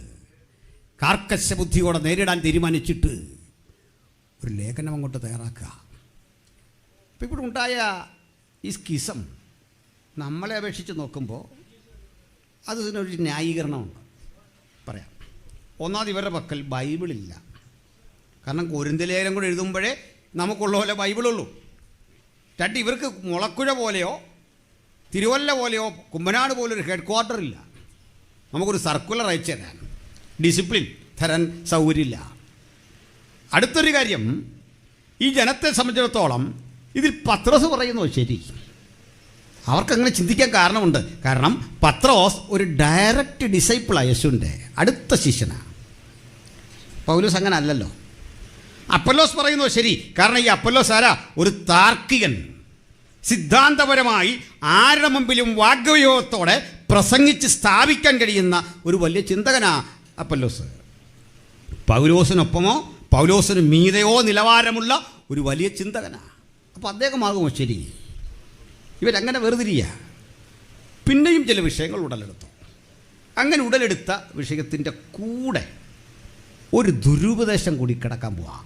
ബാക്കിയൊക്കെ അവിടെ നിൽക്കട്ടെ. ഗ്രൂപ്പിസമൊക്കെ നമുക്ക് നല്ലൊരു കർത്തൃമേശയും ശുശ്രൂഷയൊക്കെ നടത്തി അങ്ങ് പരിഹരിക്കാം, പോട്ടെ. അങ്ങനെയാണ് ഒരു നിരപ്പിൻ്റെ അനുഭവത്തിൽ കൊണ്ടുപോകാൻ പറ്റും. അതൊക്കെ നമ്മുടെ പൂർവീകർ തെളിയിച്ചിട്ടുണ്ടല്ലേ. നമ്മുടെ സഭകളിലൊക്കെ രൂപപ്പെട്ടു വന്ന ചെറുതും വലുതുമായ പ്രശ്നങ്ങളെ, മനുഷ്യൻ കൂടുന്നിടത്തൊക്കെ പ്രശ്നമുണ്ട്, അതുകൂടെ ഉൾക്കൊള്ളണം. ദൂതന്മാരല്ല കൂടുന്നത്. ആ പ്രശ്നങ്ങളെ പരിഹരിച്ച് അതിന് വേണ്ട ക്രമീകരണങ്ങൾ ചെയ്തു പോകാം. നമ്മുടെ മുമ്പിൽ റോൾ മോഡലുകളുണ്ട്, അത് കണ്ടുപോകാം. പക്ഷെ പ്രശ്നം അതല്ലേ, അതിനപ്പുറത്തൊരു വിഷയം. ചിലർ പറയാൻ തുടങ്ങി മരണം കൊണ്ടൊക്കെ ഇത് തീർന്നിടാവുകയും, ഇതിനപ്പുറത്തൊന്നും കാര്യമില്ല. സ്വർഗത്തിലാരാണ്ട് പോയിട്ട് വന്നോ? സ്വർഗത്തിലാരാണ്ട് ഇത് വല്ലതും കണ്ടോ? ഇങ്ങനെ പറയുന്ന ചില ചിന്തരെ നമുക്കിന്ന് കാണാം, യൂട്യൂബിലൊക്കെ കാണാം. നമുക്കറിയാം, ഈ സന്തോഷ് ജോർജ് കുളങ്ങര എന്നൊരു മാന്യ അദ്ദേഹമുണ്ട്. അദ്ദേഹത്തിൻ്റെ ചാനലൊക്കെ നമ്മളിരുന്ന് കാണുമായിരുന്നു. സഫാരി, ഒത്തിരി കാര്യങ്ങൾ മനസ്സിലാക്കാം, സഞ്ചാരം. അങ്ങനെ അദ്ദേഹം പറയുക, സ്വർഗത്തിൽ ഭൂമിയിൽ പിന്നൊരു സുഖമല്ലാത്തൊരു പദമാണ് പറയുന്നല്ലേ. ഈ പദം ബനാന, വാഴക്കെന്നാണ് പറയുന്നത്. പക്ഷേ ചില പദങ്ങളുടെ ഇൻഡോണേഷൻ എന്താ പറയുക, ഈ ശബ്ദം ഉപയോഗിക്കുമ്പോൾ അതിൽ പ്രയോഗിക്കുന്ന ഗ്രാവിറ്റി അനുസരിച്ച് അർത്ഥം മോശമായിട്ട് വരും. അങ്ങനെയാണ്. എന്ത് വാഴയ്ക്കുക ഭൂമിയിൽ സൃഷ്ടിക്കാത്ത ദൈവം സ്വർഗത്തിലിരുന്ന് എന്തോ കാണിക്കുന്ന പറയുന്നത് എന്നാ ചോദിക്കുന്നത് ഒരു ചോദ്യമാണ്. പിന്നെ ഇങ്ങനെ കുറേ ആളുകളുണ്ട്. ഞാൻ അവരെ കുറ്റം പറഞ്ഞല്ല. കാരണം ദൈവത്തെക്കുറിച്ച് പഠിക്കുകയല്ല ചെയ്യേണ്ട, ഒരു കൺവിക്ഷൻ ഉണ്ടാകാതെ ഒരു ചിന്തയിൽ നിന്ന് വന്നാണ്. പക്ഷേ ഓർക്കണം, നമ്മൾ ഈ പാദം നിൽക്കുന്ന ഭൂമിയെപ്പറ്റി മാത്രം പഠിച്ചാൽ മനസ്സിലാകും ദൈവസൃഷ്ടിയുടെ മഹാത്മ്യം അതെത്ര വലുതാണെന്നല്ലേ, എത്ര വലുതാണെന്ന്. അതറിഞ്ഞ സങ്കീർത്തനക്കാരൻ പറയുന്നേ, ആകാശം ദൈവത്തിൻ്റെ മഹത്വത്തെ വർണ്ണിക്കുന്നു, ആകാശവിധാനം അവൻ്റെ കൈവേലയെ പ്രസിദ്ധമാക്കുന്നു. ഹല്ലേലൂയ. നമ്മൾ പാദം നിൽക്കുന്ന ഈ ഭൂമിക്ക് 23 ഡിഗ്രി ചെരിവ്. 23 ഡിഗ്രിയിൽ ചെരിയുന്ന ഭൂമി സ്വയം കറങ്ങുന്നു. ഭൂമിയെ ചന്ദ്രൻ വലം വയ്ക്കുന്നു. രണ്ടുപേരും ഒരുമിച്ച് സൂര്യനെ വലം വയ്ക്കുന്നു. അതിനാ 365 ദിവസം എന്നൊക്കെ നമ്മൾ പറയുന്നത്. ഈ യാത്ര ഒരു ഓർബിറ്റിലൂടെയാണ്, ഒരു സാങ്കല്പിക സഞ്ചാരപാതയിലൂടെയാണ് ഈ യാത്ര.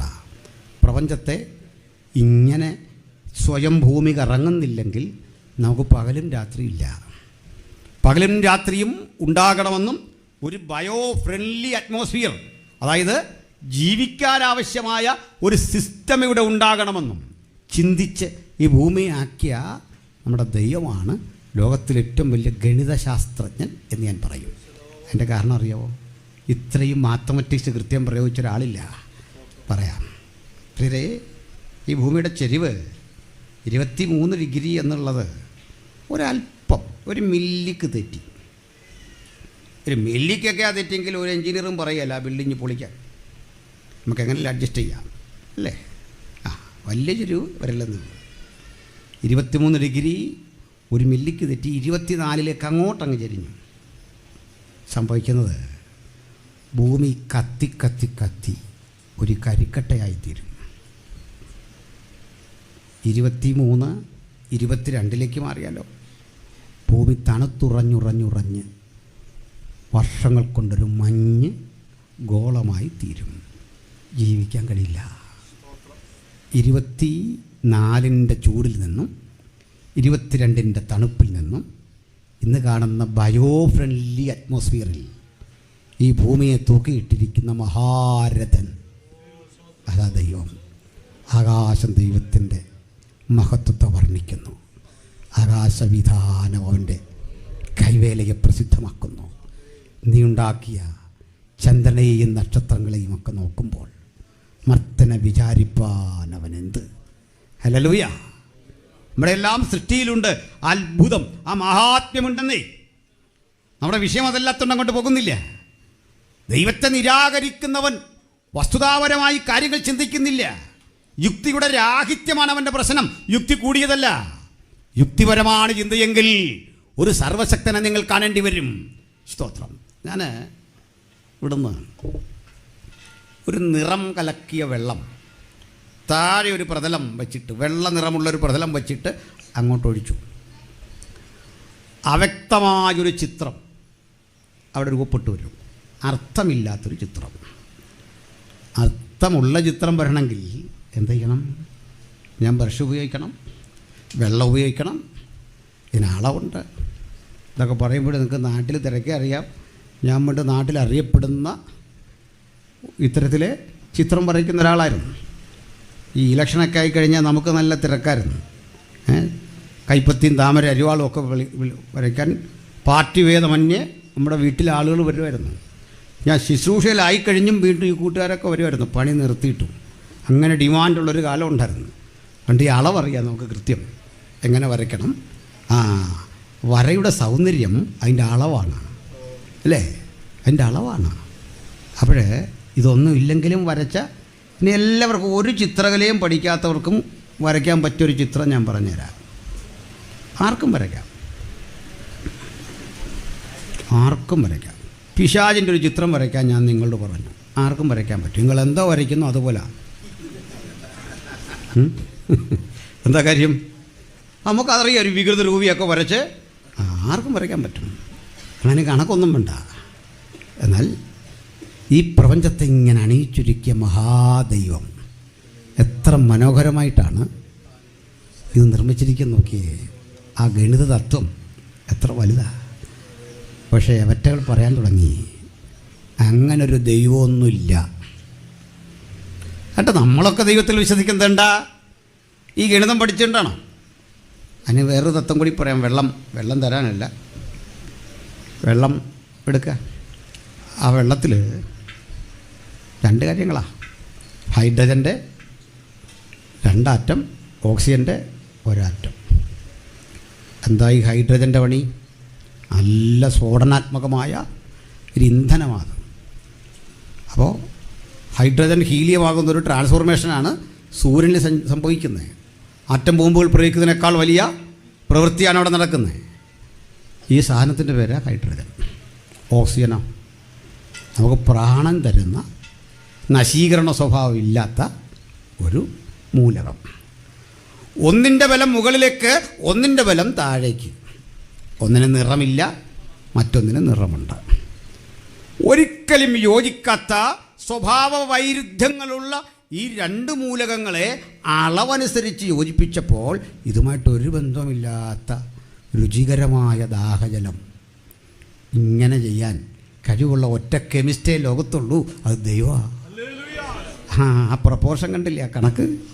ആ കണക്ക് തെറ്റിയാൽ എവിടെ പോയി നിൽക്കും? സ്ഥിതികൾ എന്തായിത്തീരും ആലോചിച്ചിട്ടില്ലേ? ഹല്ലേലൂയ. അതുകൊണ്ട് നമ്മൾ പറയാറുണ്ട്, വെള്ളം ഒഴിച്ച് വണ്ടി ഓടിക്കും എന്നൊക്കെ പറയാമല്ലോ. അത് പറ്റുന്നൊരു യാഥാർത്ഥ്യമാണ്. കാരണം ഈ വെള്ളം വൈദ്യുതി കടത്തിവിട്ട് രണ്ടാക്കി മാറ്റുമ്പോൾ ഓക്സിജൻ അതിൻ്റെ ബൈ പ്രൊഡക്ഷനായിട്ട് പോകും. അന്തരീക്ഷ മലിനീകരണം ഇല്ല. ഹൈഡ്രജൻ രൂപപ്പെടും, അത് ഇന്ധനമായി മാറും. ആ ഇന്ധനം കൊണ്ട് വണ്ടി ഓടിക്കും. സംഗതി എളുപ്പമാണ്. പക്ഷെ എന്താ വരാത്തതെന്ന് അറിയണ്ടേ? പെട്ടെന്ന് ഇത് ഇംപ്ലിമെൻ്റ് ചെയ്താൽ ലോകോത്തര കമ്പനികളൊക്കെ പൊട്ടിപ്പോകും. അത് നമ്മുടെ സമ്പദ് വ്യവസ്ഥയെ ബാധിക്കും, ആടിമൂടി തകരും. അതുകൊണ്ടാണ്, അല്ലെങ്കിൽ ഇങ്ങനെയൊക്കെയുള്ള ഇന്ധന സംവിധാനങ്ങളും കണ്ടെത്തലുകളൊക്കെ ലോകത്ത് നടന്നിട്ടുണ്ട്. മൈലുകൾ നമുക്ക് ഇന്ധനക്ഷമത തരുന്ന സംവിധാനങ്ങൾ ചെലവ് ചുരുക്കി ചെയ്യാൻ പറ്റും. നോക്കി നിൽക്കെ ഇങ്ങനെയൊക്കെ ഒരു കണ്ടെത്തൽ വന്നാൽ ഗൾഫ് രാജ്യങ്ങളൊക്കെ ഒറ്റയടിക്ക് പൊട്ടും. ഗൾഫ് അങ്ങോട്ട് പൊട്ടിക്കഴിഞ്ഞാൽ കേരളം പൊട്ടും, ഇന്ത്യ പൊട്ടും. അങ്ങനെ സമ്പദ് വ്യവസ്ഥ മുഴുവൻ കുത്തനെ ഇടിയും. കാരണം സമ്പദ് വ്യവസ്ഥ നിലനിൽക്കുന്നത് എങ്ങനെയാണെന്ന് അറിയണ്ടേ? ഒരു സ്ഥലത്തെ ദാരിദ്ര്യമുള്ളത് കൊണ്ടാണ് മറുഭാഗത്ത് സമ്പത്തുണ്ടാകുന്നത്. കാരണം ഈ വാക്വം പൂരിപ്പിച്ച് കയറണം. എനിക്ക് മനസ്സിലായില്ല. നമ്മൾ കമ്പ്യൂട്ടറും ഇല്ലാത്ത കൊണ്ട് അത് മേടിക്കാൻ തയ്യാറാകുമ്പോഴേ കമ്പനി നിലനിൽക്കത്തുള്ളൂ. നമുക്കെല്ലാം ലാപ്ടോപ്പും ഇതൊക്കെ ഇഷ്ടം പോലെ ഉണ്ടെങ്കിൽ ആ പർച്ചേസിങ് പവർ കുറയും. മനസ്സിലായല്ലോ ഇതൊക്കെ? അപ്പോൾ എന്തിനാ പറഞ്ഞു വന്നേ? പ്രിയപ്പെട്ടവരെ, നമുക്ക് ഈ ഗണിതമൊക്കെ വിടാം. നമ്മൾ ദൈവത്തെ അറിഞ്ഞത് ഈ ചിന്ത കൊണ്ടൊന്നുമല്ല. നമ്മളെങ്ങനെ അറിഞ്ഞേ? യഹോവ നല്ലവൻ എന്ന് രുചിച്ചറിയുന്ന മനുഷ്യൻ ഭാഗ്യവാൻ. അങ്ങനെ അറിഞ്ഞേ. ദൈവമുണ്ടോ എന്നൊരു ചോദ്യം പോലും നമ്മുടെ ഇടയിലില്ല. ഇന്നും അവൻ എന്നോട് ഇടപെട്ടു, ഞാൻ അവനോട് സംസാരിച്ചു. അവൻ്റെ സാന്നിധ്യം ഞാനിതാ ഇവിടെ അറിഞ്ഞുകൊണ്ടിരിക്കുക. അവിടുത്തെ നിറവ് ഞാൻ ആസ്വദിച്ചുകൊണ്ടിരിക്കുക. അവിടുത്തെ ശബ്ദമാണ് ഞാൻ കേൾക്കുന്നത്. മാനുഷിക ശബ്ദത്തെ വെല്ലുന്ന മനോഹരമായ ആ ശബ്ദം ഞാൻ കേട്ടുകഴിയുമ്പോൾ ബാക്കിയൊക്കെ മറക്കുക. ആ ശബ്ദത്തിനാണ് ഞാൻ കാതോർത്തിരിക്കുന്നത്. ആ ആകാംക്ഷയോടെയാണോ കൊരിന്ത്യരെ നിങ്ങൾ എത്തിയത് എന്ന ആ താക്കീതോടു കൂടിയാണ് പൗലോസ് ചോദിക്കുക, പൗലോസ് നിങ്ങൾക്കായി ക്രൂശിക്കപ്പെട്ടുവോ? കേഫയാണോ ക്രൂശിക്കപ്പെട്ടെ? ഞാനും നിങ്ങളിവിടെ വന്നത് തമ്പുരാൻ്റെ സാന്നിധ്യം അറിയാനാണെങ്കിൽ കൃതജ്ഞത പറഞ്ഞ വഴിക്ക് പാസ്റ്റർ നമ്മുടെ പേര് വിട്ടുപോയാൽ ഒന്നും തോന്നത്തില്ല. പേരിൻ്റെ കൂടെ പാസ്റ്റർ എന്ന് വിളിക്കേണ്ടതിന് പകരം ബ്രദർ എന്ന് പറഞ്ഞാലോ, പേര് പറഞ്ഞപ്പോൾ മുഴുവൻ വന്നില്ലെങ്കിലോ നമുക്കൊന്നും തോന്നൂല. അത്രേ തോന്നുള്ളൂ. പരമാവധി വന്നാൽ എന്നെപ്പോലൊരു മനുഷ്യൻ അത് ഓർത്തില്ല, അത്രേ ഉള്ളൂ. മനസ്സിലായില്ലേ? എന്നെ പരിഗണിച്ചില്ല, അത്രയും പേര് നിൽക്കുമ്പോൾ ഒന്നും ചിരിച്ചില്ല എന്ന തോന്നൽ നമുക്ക് വരില്ല. എന്തിനാ ഇവിടെ വന്ന്? മഹാരാജാവിൻ്റെ സാന്നിധ്യം അറിയാൻ. ഹല്ലേലൂയ. സ്തോത്രം. ഇപ്പോൾ നമുക്ക് നല്ല പരിചയമുള്ള ഒരാളാകും ഇവിടെ ജയിച്ചത്. ഇന്നലെ വരെയും കണ്ട തോമസ് ചേട്ടൻ, ലീലാമ ചേച്ചി, നമ്മളിന്നലെ കണ്ട ഗോവിന്ദൻ, ഈ ജയിച്ചിങ്ങോട്ട് വരുമ്പോൾ പിന്നെയും കാണാൻ പോകുന്നത് എന്തിനാ? ഇന്നലെ കണ്ട ആൾ തന്നെയല്ലേ? ഇന്നലെ നമ്മൾ കണ്ട ആണല്ലോ. എങ്കിലേ വരുമ്പോൾ എന്തിനാ? ഈ ജയമെടുത്തവനെ കാണുന്ന ഒരു ഐശ്വര്യം, അതാ അതിന് വന്നാണ്. അതിനാ ചർച്ചക്കൂടിലും IPCയിലും എല്ലാം മാറി മാറി യോഗത്തിന് വന്നത് എന്തിനാ? ജയമെടുത്തവനെ ഒന്നുകൂടെ കാണണം. ഹല്ലേലൂയ. ജയമെടുത്തതിന് പ്രത്യേകതയുണ്ട്. ആ മുഖത്തുണ്ട് ഒരു നിശ്ചയദാർഢ്യം. അതാ മുഖം വലിഞ്ഞുമുറിയൊന്നുമല്ല ഇരിക്കുന്നത്, സന്തോഷമാണ്. ആ മുഖം ആ കരം നീട്ടി. ഞങ്ങളിങ്ങോട്ട് പോരുമ്പോൾ LDF, UDF, BJP എല്ലാം ഞങ്ങളിങ്ങനെ കൈ കാണിച്ചു, ഞങ്ങളും കാണിച്ചു. എന്നെക്കൊണ്ട് വല്ല പ്രയോജനം ഇവർക്കാർക്കെല്ലാം ഉണ്ടോ? എത്ര മൈലാകലോ എൻ്റെ വോട്ട്? ഇവരെല്ലാം ഇങ്ങനെ കാണിക്കുന്നു. നേരത്തെ കിട്ടിയ ജയത്തിൻ്റെ ഒരു അളവ് നമുക്കൂടുള്ളതാണ്. അവർക്ക് ഇനിയും വിരോധമൊന്നുമില്ല. നമ്മുടെ MLA, നമ്മുടെ MLA, നമ്മുടെ MP, നമ്മുടെ മെമ്പറാണെന്നത്. അങ്ങനെയല്ലേ? അങ്ങനെയാണ് കാണേണ്ട ജീവിതത്തെ. ദൈവം ആക്കിയത് അവരെ. അങ്ങനെ എഴുതി ഒറ്റ പുസ്തകം ലോകത്തേ ഉള്ളൂ, അത് ബൈബിളാണ്. സ്തോത്രം. ദൈവം അവരാക്കിയിരിക്കുന്നത്. ആര് വന്നാലും തമ്പുരാനാക്കിയതാണ് നമ്മൾ വിശ്വസിക്കുന്നത്. അവർക്ക് വേണ്ടി പ്രാർത്ഥിക്കണം. സ്തോത്രം. ഹല്ലേലൂയ. അപ്പോൾ നമ്മുടെ പ്രിയപ്പെട്ടവരെ, നമ്മുടെ ബൈബിൾ എന്ത് കൃത്യമായിട്ടാണ് പൊളിറ്റിക്സൊക്കെ കൈകാര്യം ചെയ്തേക്കുന്നല്ലേ? അപ്പോൾ നമ്മൾ ഈ ജയിച്ചവനെ പിന്നെയും കാണാൻ അങ്ങോട്ടില്ല. അപ്പോൾ ആ കൂടെ കുറേ പേരുണ്ടല്ലോ, അവരെല്ലാം കൈ കാണിക്കും. സഹോദരന്മാരെ ക്ഷമിക്കണം, നിങ്ങളെയൊന്നും ഞങ്ങൾ മൈൻഡ് ചെയ്യുന്നില്ല. ഞങ്ങളിപ്പോൾ മൈൻഡ് ചെയ്യുന്ന ആരെയാ? ഓരോ വോട്ടിൻ്റെയെങ്കിലും ഭൂരിപക്ഷത്തിൽ ജയിച്ച ഒരാളുണ്ടോ നറുക്കിട്ട് വന്നാലും മതിയെന്നേ. ആളിനെ കാണുമ്പോൾ നമുക്ക് ഒരു സംതൃപ്തി. പക്ഷെ ജയാളിയായവൻ ഇന്ന് രാത്രി നമ്മുടെ കൂടെ ഉണ്ടെന്ന്, ജയം ശീലമാക്കിയവൻ നമ്മുടെ കൂടെ ഉണ്ടെന്ന്. ഹല്ലേലൂയ. അവനെ നമ്മൾ ഇന്ന് ഹൃദയവും മനസ്സും എല്ലാം തുറന്ന് ആരാധിക്കുമ്പോൾ ഇവിടെ ഞാനെന്നൊരുത്തനെ പരിഗണിക്കേണ്ട, എനിക്ക് കൃതജ്ഞത വന്നോ, എനിക്ക് ആഹാരം കിട്ടിയോ, എന്നെ വിളിച്ചിരുത്തിയോ, എന്നെ ആദരിച്ചോ എന്നുള്ള ആ ചിന്ത നമ്മുടെ ഉള്ളിൽ വരുമ്പോഴൊക്കെ ആ ദൈവ സാന്നിധ്യം അറിയാതെ നമ്മളെ വിട്ടു പോകുന്നുണ്ട്. സ്തോത്രം. പ്രിയപ്പെട്ടവർ, ഒന്ന് മനസ്സിലാക്കണം, ലോകത്താർ അവഹേളിച്ചാലും അപമാനിച്ചാലും ഒറ്റപ്പെടുത്തിയാലും ജയാളിയായവൻ എന്നെ കാണുമ്പോൾ ആ കരം വീശി കാണിക്കും, ആ ജഗത്തിൻ്റെ ഒരു അളവ് എനിക്കും നൽകിത്തരും. ഞാൻ എങ്ങും പിന്നിൽ പോയി നിൽക്കാൻ ഇടവരാത്ത വിധത്തിൽ എന്നെ മാറോട് ചേർക്കുന്ന വാത്സല്യത്തിന്റെ പേരാ നസ്രയനായ യേശു. ആ ജയാളിയായവനെ ഈ രാത്രി വചനം കേൾപ്പാരുടെ മുമ്പിൽ ഉയർത്തിക്കാട്ടിക്കൊണ്ട് ഞങ്ങൾ ഒരേ സ്വരത്തിൽ ഈ ദേശത്തോട് വിളിച്ചു പറയുന്നു, മറ്റൊരുവരിലും രക്ഷയില്ല. നാം രക്ഷിക്കപ്പെടുവാൻ ആകാശത്തിന് കീഴിൽ മനുഷ്യരുടെ ഇടയിൽ നൽകപ്പെട്ട ഏക നാമം കർത്താവായ യേശു ക്രിസ്തുവിന്റെ നാമം. ഹല്ലേലൂയ, സ്തോത്രം.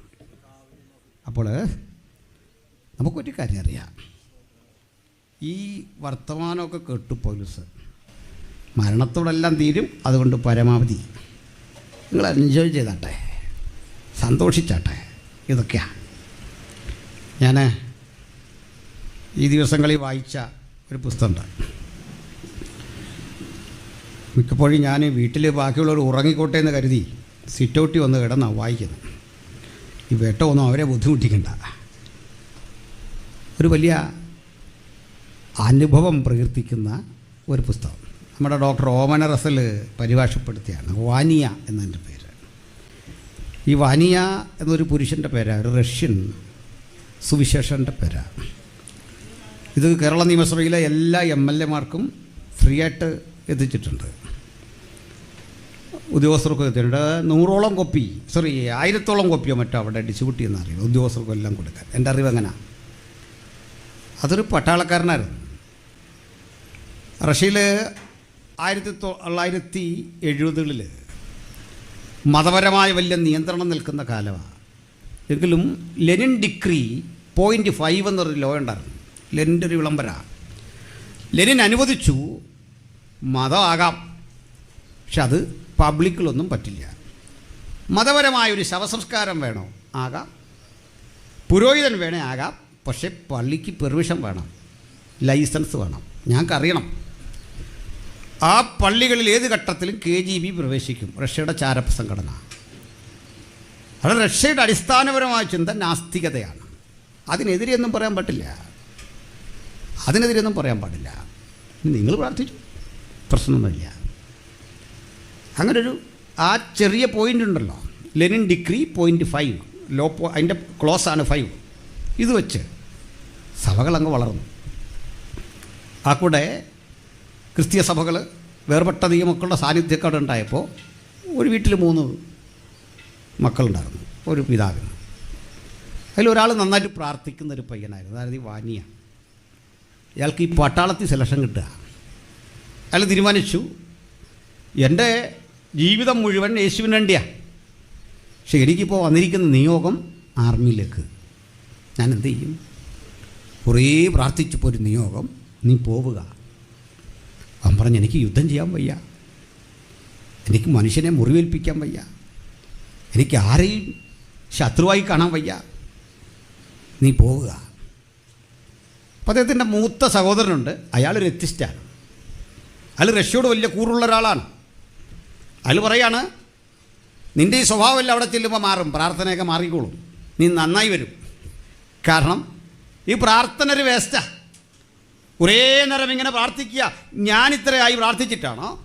നിനക്കുള്ളതല്ല എനിക്കുമുണ്ട്, പ്രാർത്ഥിച്ചിട്ടാണോ? നിന്നെക്കാൾ എനിക്ക് ആരോഗ്യമുണ്ട്, പ്രാർത്ഥിച്ചിട്ടാണോ? പ്രാർത്ഥിച്ച നിനക്കും പ്രാർത്ഥിക്കാത്ത എനിക്കും ഒരു കുഴപ്പമില്ല. ലോകമനുഷ്യൻ്റെ ചിന്തയുടെ ഒരു ശബ്ദം അത് തന്നെയാണ്. അയാൾ പട്ടാളത്തിൽ ചെന്നു. ആദ്യം തിരഞ്ഞത് പ്രാർത്ഥിക്കാനൊരിടമാണ്. ആ പ്രഥമ ദിവസം തന്നെ രാവിലെ 5 മണിക്ക് ഉണരണം, 15 കിലോമീറ്റർ ഓടണം, തദനന്തരം ബ്രേക്ക്ഫാസ്റ്റിന് വരണം. പക്ഷേ ഈ ആദ്യ ദിവസത്തെ 15 കിലോമീറ്റർ ഓട്ടത്തിന് മുമ്പ് തന്നെ വാനിയ പ്രാർത്ഥിച്ചു. ഒഴിഞ്ഞു കിടന്നൊരു മുറിയുണ്ട്, അത് തുറന്ന് പ്രാർത്ഥിക്കും. ഒടുക്കം ഇത് കണ്ടുപിടിച്ചിട്ട് മേലധികാരി ചോദിച്ചു, നീ എന്തിനാ പ്രാർത്ഥിക്കുന്ന? അതെനിക്ക് അധർമ്മമൊന്നും ഇവിടെ പ്രവർത്തിക്കാൻ ഇടവരാതെ എന്നെ സംരക്ഷിക്കണം, നമ്മുടെ രാജ്യത്തെ സംരക്ഷിക്കണം. യുദ്ധത്തിൽ ഇടപെട്ടുപോയി ആളുകളെ കൊന്നൊടുക്കാനൊന്നും വയ്യ. അദ്ദേഹത്തിന് അതൊന്നും വിശ്വാസമില്ല. ഇവനെ വാച്ച് ചെയ്യാൻ പറഞ്ഞു. എൻ്റെ ഈ പ്രാർത്ഥന മാറണമെങ്കിൽ ക്രിസ്തീയ സഭ ലോകത്ത് ചെയ്തു വെച്ച ഒട്ടേറെ കാര്യങ്ങളുണ്ട്, അതെല്ലാം ഇവനെ പഠിപ്പിക്കാൻ പറഞ്ഞു. നമ്മുടെ തന്നെ കുറേ കാര്യം അവനെ പഠിപ്പിച്ചാൽ മതി, അവനങ്ങ് പിന്മാറി പൊക്കോളൂ അല്ലേ? അവനങ്ങ് പൊക്കോളൂ, എളുപ്പമാണ്. തെളിവടക്കം ക്ലാസ് എടുത്ത് മാറ്റിയിട്ടും വാനിക്ക് മാറ്റമില്ല. അയാൾ പ്രാർത്ഥിച്ചുകൊണ്ടേയിരുന്നു. പ്രാർത്ഥന ശക്തിപ്പെട്ടു വന്നപ്പോൾ സെർജി എന്ന് പേരുള്ളൊരു കൂട്ടുകാരനെ പരിചയപ്പെട്ടു.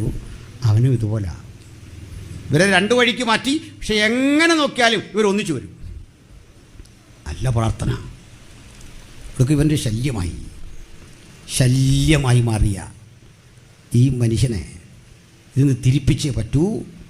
ഇവനെക്കുറിച്ചൊരു ശ്രുതി പരന്നു. ഇവനേതോ അമേരിക്ക പോലുള്ള രാഷ്ട്രത്തിൻ്റെ ചാരനാണ്. KGB അന്വേഷണത്തിന് വന്നു, പഠനം നടത്തി. അവനെ മാറ്റിയെടുത്തേ പറ്റൂ. മാറ്റാൻ 2 മേലുദ്യോഗസ്ഥന്മാരെ ഏൽപ്പിച്ചു. ഏതളവിൽ വിടവിടാ 0 ഡിഗ്രി മൈനസിന് താഴേക്ക് കൊണ്ടെത്തിച്ച് കനത്ത തണുപ്പിൽ ഒരു രാത്രി മുഴുവൻ ഇട്ടു. ഒരു രാത്രി മുഴുവൻ മഞ്ഞിൽ പൊതിഞ്ഞു കിടക്കുന്നവൻ അവിടെ കിടന്നുകൊണ്ട് പ്രാർത്ഥിച്ചു. എന്താ ഇതിൽ നിന്ന് മനസ്സിലാകുന്നത്? ആ മഞ്ഞ് കണങ്ങൾ തന്നെ മൂടി ശരീരമാസകലം മഞ്ഞിൽ പൊതിഞ്ഞു വരുന്നവന് മരണം ഭവിക്കാതിരുന്നത് കണ്ട് അവർ അമ്പരന്നു. അടുത്തത് 300 കിലോമീറ്റർ അകലെ ദൂരമുള്ളൊരു തടവറയിൽ കൊണ്ടിട്ട് പീഡിപ്പിച്ചു. ആ തടവറയിലെ പീഡയുടെ ഒരു പ്രത്യേകത, ശരീരത്തിലേക്ക് നമ്മൾ ഈ BP ഒക്കെ നോക്കുന്ന പോലുള്ള സംവിധാനം ഉണ്ടല്ലോ, ഇതുപോലൊരു ഉടുപ്പിടിവിക്കും. എന്നിട്ടിങ്ങനെ എയർ കയറ്റിവിടും. അകത്തേക്ക് ഒട്ടി പ്രഷർ കൂടി ശ്വാസം മുട്ടും. ഒരു രാത്രി മുഴുവൻ മരണാസനായി നിന്നിട്ടും മരിച്ചാലൊന്നും അവിടെ ഒന്നുമില്ല. അങ്ങനെ നിന്നു. അവൻ വന്നിട്ട് ആളോട് പറയും, ഞാൻ ദൂതന്മാരെ കണ്ടു. അവരെന്നോട് സംസാരിച്ചിട്ട് പറഞ്ഞു, മരിച്ചാലും പേടിക്കാനൊന്നുമില്ല.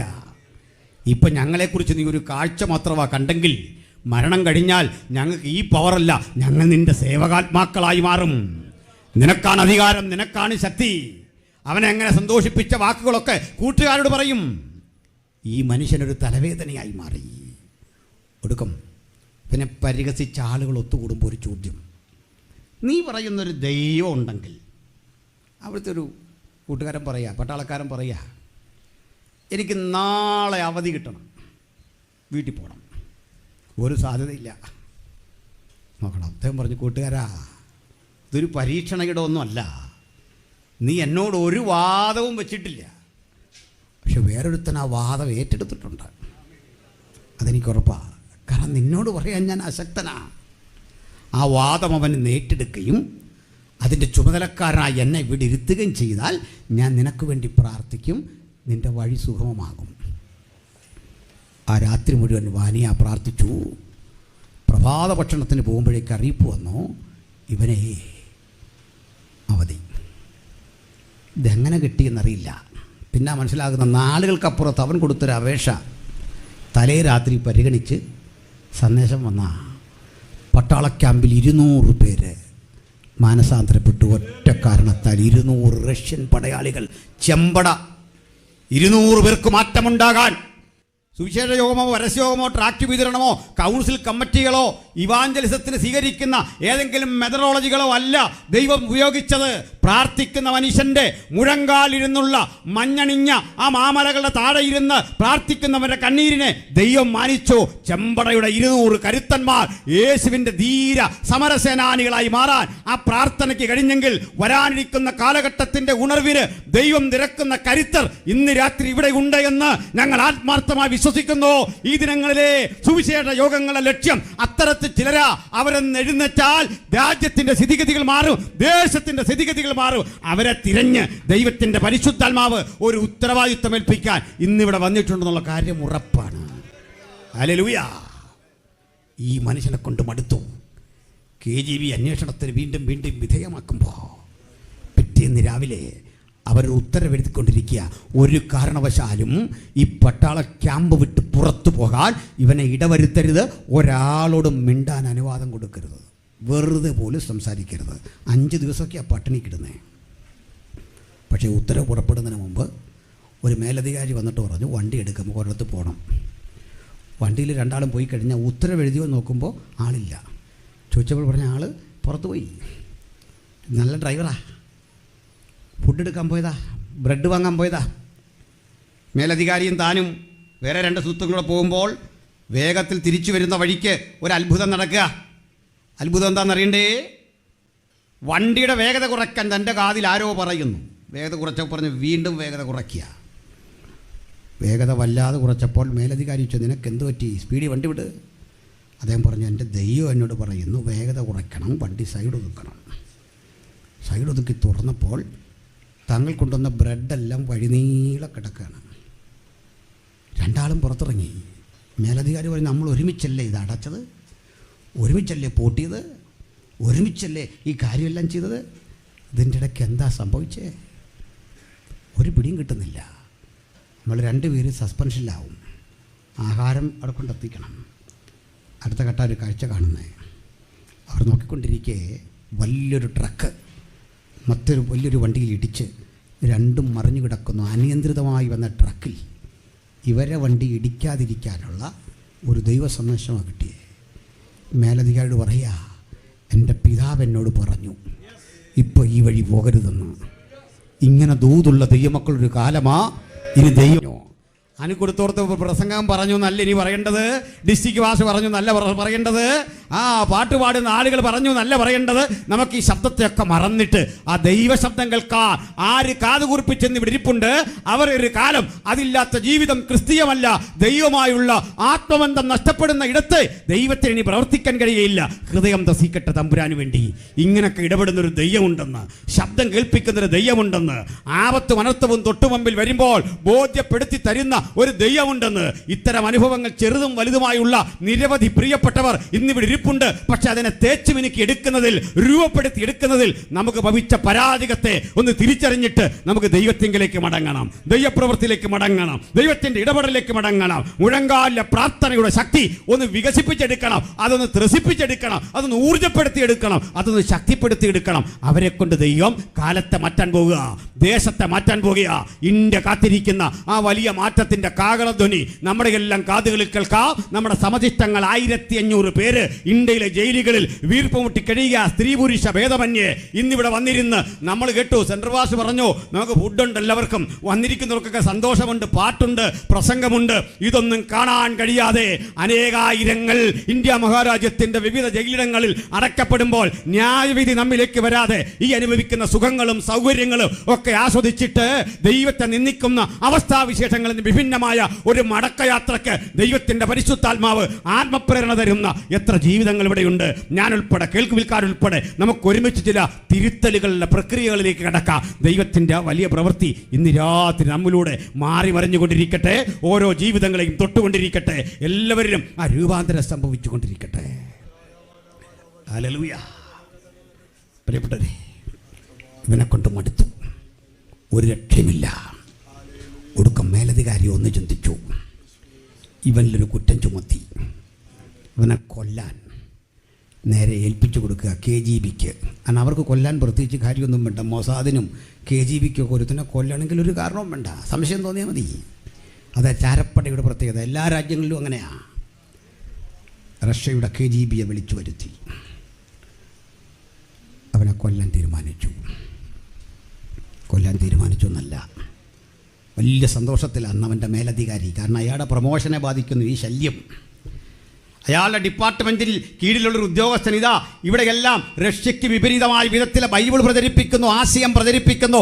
200 പടയാളികൾ ഒറ്റക്കെട്ടായി പ്രാർത്ഥിക്കുന്ന സ്ഥിതിവിശേഷം വന്നിരിക്കുന്നു. ഇതിവിടെ വേണ്ട. ലെനിൻ ഡിഗ്രി 0.5 ഉപയോഗിച്ചുകൊണ്ട് ഇവിടെ നടത്തിയ മതപ്രചരണം കുറ്റം ചുമത്തിക്കൊള്ളണം. സ്തോത്രം. വേദനാജനകമായിരുന്നു. അടുത്ത നിമിഷങ്ങൾ മേലധികാരി വീട്ടിൽ ചെന്നു, ഭാര്യയെ വിളിച്ചു. നീ അറിഞ്ഞോ, നമ്മുടെ ശത്രു തകരാൻ പോവാ, നമ്മുടെ പ്രൊമോഷൻ റെഡിയാകാൻ പോവാ. അയാൾക്കൊരു മോനേ ഉള്ളൂ. ഭാര്യ ചോദിച്ചു, എന്താ കാര്യം? അവർ നേഴ്സാ. കേട്ടപ്പോൾ പറഞ്ഞു, അവനെ നാളെ തട്ടും. അവൾ പറഞ്ഞു, പാടില്ല പാടില്ല. അതൊരു പാവം മനുഷ്യനാ. ഉപദ്രവിക്കരുതേ, ഉപദ്രവിക്കരുതേ, അവനെ തുടരുതേ.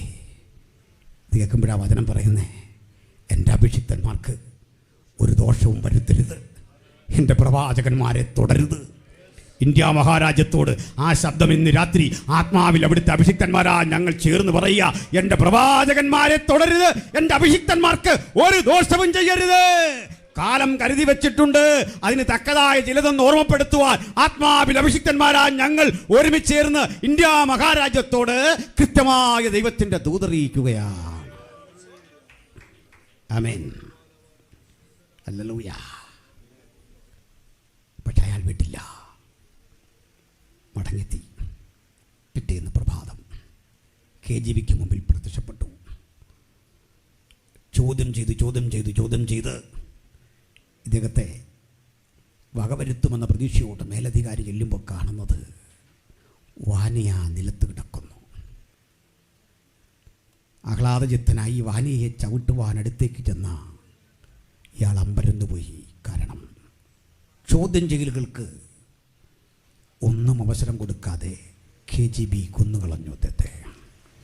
നിശ്ചലമായ ശരീരം വികൃതമാക്കിയിട്ടിരിക്കുക. ഇവിടം കൊണ്ടൊന്നും കഥ തീരെയല്ല. തിരികെ പോവുകയാണ് മേലധികാരി. പോകുമ്പോഴൊക്കെ വാനിയ ചോദിച്ചു കൊണ്ടിരിക്കുക, തൃപ്തിയായോ, സന്തോഷമായോ? കാതുകളിൽ ഇതിങ്ങനെ കേട്ടുകൊണ്ടിരിക്കുക, തൃപ്തിയായോ, സന്തോഷമായോ? അതാ പാപത്തിൻ്റെ ശക്തി. കഴുത്തറത്ത് കൊല്ലുന്നവരുണ്ടേ, രാഷ്ട്രീയ കൊല നടത്തുന്നവരുണ്ടേ, ഇഷ്ടമില്ലാത്തവനോട് പാര വെച്ച് തോൽപ്പിക്കാൻ ശ്രമിക്കുന്നവരുണ്ടേ. ജയം താൽക്കാലികമാണ് സ്നേഹിത. മടക്കയാത്രയിൽ അന്തരാത്മാവിൽ ഇത്തരമൊരു ചോദ്യം വന്നുകൊണ്ടിരിക്കും, തൃപ്തിയായോ, തൃപ്തിയായോ? വളഞ്ഞ വഴിക്ക് മേലുദ്യോഗസ്ഥരെ സ്വാധീനിച്ച് നല്ല വിധി സമ്പാദിച്ചു കാണും, രക്ഷപ്പെട്ടു എന്ന് കരുതിക്കാനും. പക്ഷേ അന്തരാത്മാവിൽ ഇതിങ്ങനെ ചോദിച്ചു കൊണ്ടിരിക്കും, സുഖപ്പെട്ടോ, സന്തോഷമാണോ, സന്തോഷമാണോ? ക്ഷമിക്കണം, ഞാൻ ഒരു മനുഷ്യൻ്റെ ശവടക്കി, പയ്യനാ, 40 വയസ്സ് 45 വയസ്സ് കാണും. അന്ന് ഇപ്പോൾ അത്രയൊക്കെ കാണുള്ളൂ. 8 കൊല്ലം മുമ്പാ. ജോലി ഗുണ്ടായിസാണ്. ഗുണ്ടകൾക്ക് പൊതുവായൊരു സ്വഭാവമുണ്ട്, അവർക്ക് ആരോടും വിരോധമൊന്നുമില്ല. നമ്മൾ നമ്പർ കാണിക്കുക, ആളിൻ്റെ ഫോട്ടോയും കാണിക്കുക, അവരെ വന്ന് തട്ടിയിട്ട് അപ്പോൾ നമ്മൾ തിരിച്ചു വയ്ക്കുക, എന്താ ഒന്നുമില്ല, അവർ പറഞ്ഞു അത്രേ ഉള്ളൂ, തട്ടിയിട്ട് പോകും. അന്നത്തെ കൂലി ഒരു ബിരിയാണിയൊക്കെ ആയിരിക്കും കിട്ടുന്നത്. ഇതാണ് ഗുണ്ട. ഞാൻ ഇയാളോട് അല്പനേരം സംസാരിച്ചു മരിക്കുന്നതിന് മുമ്പ്. വിടുതൽ വേണ്ടേ, നമുക്കിതൊക്കെ മാറണ്ടേ, ശരീരത്തിനൊന്നും വയ്യ. വേണ്ട പാസ്റ്റർ, ഞാൻ ചെയ്തു വെച്ച കുറ്റകൃത്യങ്ങൾ വെച്ച് നോക്കിയാൽ വേണ്ട, ജീവിക്കാൻ ഭയം. കാരണം കണ്ണടയ്ക്കുമ്പോൾ ഞാൻ ഉപദ്രവിച്ച മനുഷ്യൻ മുൻപിൽ വന്ന് പുഞ്ചിരിയോടെ നിൽക്കുക, ഉറങ്ങാൻ വയ്യ. ഈ മനുഷ്യരെ സ്വപ്നം കാണുക, ഇത് ഹാലൂസിനേഷൻ എന്നോ സൈക്കോളജിയോ എന്നൊക്കെ നിങ്ങൾ പറഞ്ഞോ, കുഴപ്പമില്ല. പക്ഷേ ഇയാൾക്കിതൊരു യാഥാർത്ഥ്യമാണ്. ഇയാളെ ഇത് ഇറിറ്റേറ്റ് ചെയ്യുക. അവിടെ ആ ഭക്തൻ പറഞ്ഞത്, ഞാനോ സമാധാനത്തോടെ കിടന്നുറങ്ങും, നീയല്ലോ യഹോവേ എന്നെ നിർഭയം വസിക്കുമാറാക്കുന്നത്. ശൗലിനെ കൊല്ലാൻ നിരന്തരം അവസരം കിട്ടും. യജമാനനായ രാജാവേ, ഞാൻ നിന്നെ കൊല്ലൂല, നീ യഹോവയുടെ അഭിഷിക്തൻ. പ്രതികാരം ചെയ്യാൻ മനസ്സില്ലാതെ മാറി നടന്നവനെ തേടി ദൈവത്തിൻ്റെ അനുഗ്രഹ കരം വന്ന പോലെ നമ്മയും കാത്ത് ഒരു നിയുക്തമായ അഭിഷേകം, ഒരു പുത്തൻ ഉണർവ്, ഒരു പുത്തൻ നിയോഗം ദൈവം കരുതി വെച്ചിട്ടുണ്ട്. എത്ര പേർക്ക് ഇന്ന് രാത്രി വേണം ആ ദൈവ സാന്നിധ്യം? പകയുടെ ഹൃദയം പോകട്ടെ, നമ്മുടെ ഉള്ളത്തിൽ നിന്ന് അത്തരം ചിന്തകളും മാറി ഒരു നിഷ്കളങ്ക മനസ്സിനെ തിരിച്ചു പിടിക്കാൻ കഴിയുന്നിടത്ത ഉണർവിന്റെ വ്യാപനം ദൈവം ശക്തിപ്പെടുത്തുന്നത്. നമുക്ക് ഒരുമിച്ച് വേണം അത്. നമ്മളിലെല്ലാം ഉണ്ട് കുഴപ്പം. ഞാൻ തികഞ്ഞു നിന്ന് പറയല്ല, ഞാൻ ഇങ്ങോട്ട് ഒരു പാതി പ്രാർത്ഥിച്ചത്, താവേ എന്നോട് സംസാരിക്കണേ. എൻ്റെ മാത്രം അനുഭവമല്ല, പ്രസംഗിക്കുന്ന ദിവ്യാസന്മാരോട് ചോദിക്ക്. ഞങ്ങളൊക്കെ പ്രസംഗിക്കാൻ നിന്നാൽ നിങ്ങൾക്ക് 5 അടി തരുമ്പോൾ 10 അടി തമ്പുരാൻ അറിയാതെ തരുന്നുണ്ട്, പാഴ്സൽ കണക്കിന് ഉണ്ടെന്ന്. അത് വിജയപ്രദമായ ശുശ്രൂഷയിൽ തിരിച്ചും കിട്ടിയ അടി. നമുക്കൊന്ന് ജയമെടുക്കാം. നമുക്ക് സന്തോഷചിത്തരായി വേണം ആ വചനത്തോട് പ്രതികരിച്ചു കൊണ്ടിരിക്കാൻ. ഹൃദയത്തിൻ്റെ ഉള്ളിൽ നിന്ന് വേണം ദൈവത്തിന് മഹത്വം അർപ്പിക്കാൻ. ഹല്ലേലൂയ. ഇങ്ങനെയുള്ള മനുഷ്യരെ തൊട്ടുനിർത്തുമ്പോൾ അപ്പോസ്തലൻ പറയണേ, എങ്ങനാ ഒരുവൻ മരിച്ചു കഴിഞ്ഞാൽ പിന്നെന്താ തീർന്ന്? ഈ ചോദ്യം അവർ കുറെ കൂടി കൃത്യതയോടെ ചോദിച്ചു. ഒരു കണക്കിനത് ഗുണമായി. കാരണം എവരീ ചോദ്യം ചോദിച്ചുകൊണ്ടാണ് നമുക്ക് ഈ ഉത്തരം കിട്ടിയ പൗലോസിൻ്റെ ഒക്കെ. നിരീശ്വരൻ ഈ ചോദ്യം ചോദിച്ചു. നമ്മൾ പലപ്പോഴും ഈ ഡിബേറ്റിനൊക്കെ പോകുമ്പോൾ ഇവരോരോ ചോദ്യം ചോദിക്കുമ്പോൾ നമ്മുടെ ആൾ ഫ്രണ്ടിൽ ഇരുന്ന് ചൂടാവും. ഇവനെ ഒതുക്കാൻ അതിലും പാട്. അവനൊരു നിങ്ങളോട് മാത്രമാണ് രഹസ്യം പറയാം, ഞങ്ങളൊരു ബുദ്ധിമുട്ടേ ഇവനെ ഇങ്ങനെ പ്രകോപിതനാക്കി വെച്ചേക്കുന്നത്. നമ്മൾ കയറി അതിലും വലിയ പ്രകോപിതരായി കഴിഞ്ഞാൽ ഇങ്ങനെയൊക്കെ ഒന്ന് പണ്ടൊരു കൊച്ചേ നമ്മുടെ രക്ഷിക്കപ്പെട്ടൊരു അച്ചാൻ്റെ അടുത്ത കാലത്ത് രക്ഷിക്കപ്പെട്ടൊരു അച്ചാൻ്റെ അടുത്ത് ഇറച്ചി വാങ്ങാൻ പോയി. കശാപ്പായിരുന്നു. അവന് കൊമ്പം മീശയെ കണ്ട, അതും കളഞ്ഞില്ല. നല്ല മനുഷ്യനാണ് പുള്ളിക്കാരൻ. ഈ തൂങ്ങിക്കിടക്കുന്ന മാംസത്തിൻ്റെ ഒരു ഭാഗം വെട്ടിയിട്ട് കൊച്ചിൻ്റെ അടുത്ത് ചോദിച്ചു, രക്ഷിക്കപ്പെട്ടോ എന്ന് ചോദിച്ചു. കൊച്ചു പറഞ്ഞു രക്ഷിക്കപ്പെട്ടു. അതങ്ങോട്ട് ചോദിച്ചിട്ട് ഒറ്റ വെട്ടിയിട്ട് ചോദിച്ചു, സ്നാനപ്പെട്ടോ എന്ന് ചോദിച്ചു. സ്നാനപ്പെട്ടു. ഒരു 5-6 ഞുറുക്കി വിട്ടിട്ടു, അഭിഷേകം പ്രാപിച്ചു. കൊച്ചൊരൊറ്റ ഓട്ടമായിരുന്നു. ഇയാൾ നല്ല ബോധത്തോടെ ചെയ്താൽ, പക്ഷെ പറ്റിയെന്താ, അത് ദോഷം ചെയ്താ. ചിലർ പരസ്യത്തിന് പോകില്ല, ആ കൂടെ നിന്നാൽ മതി.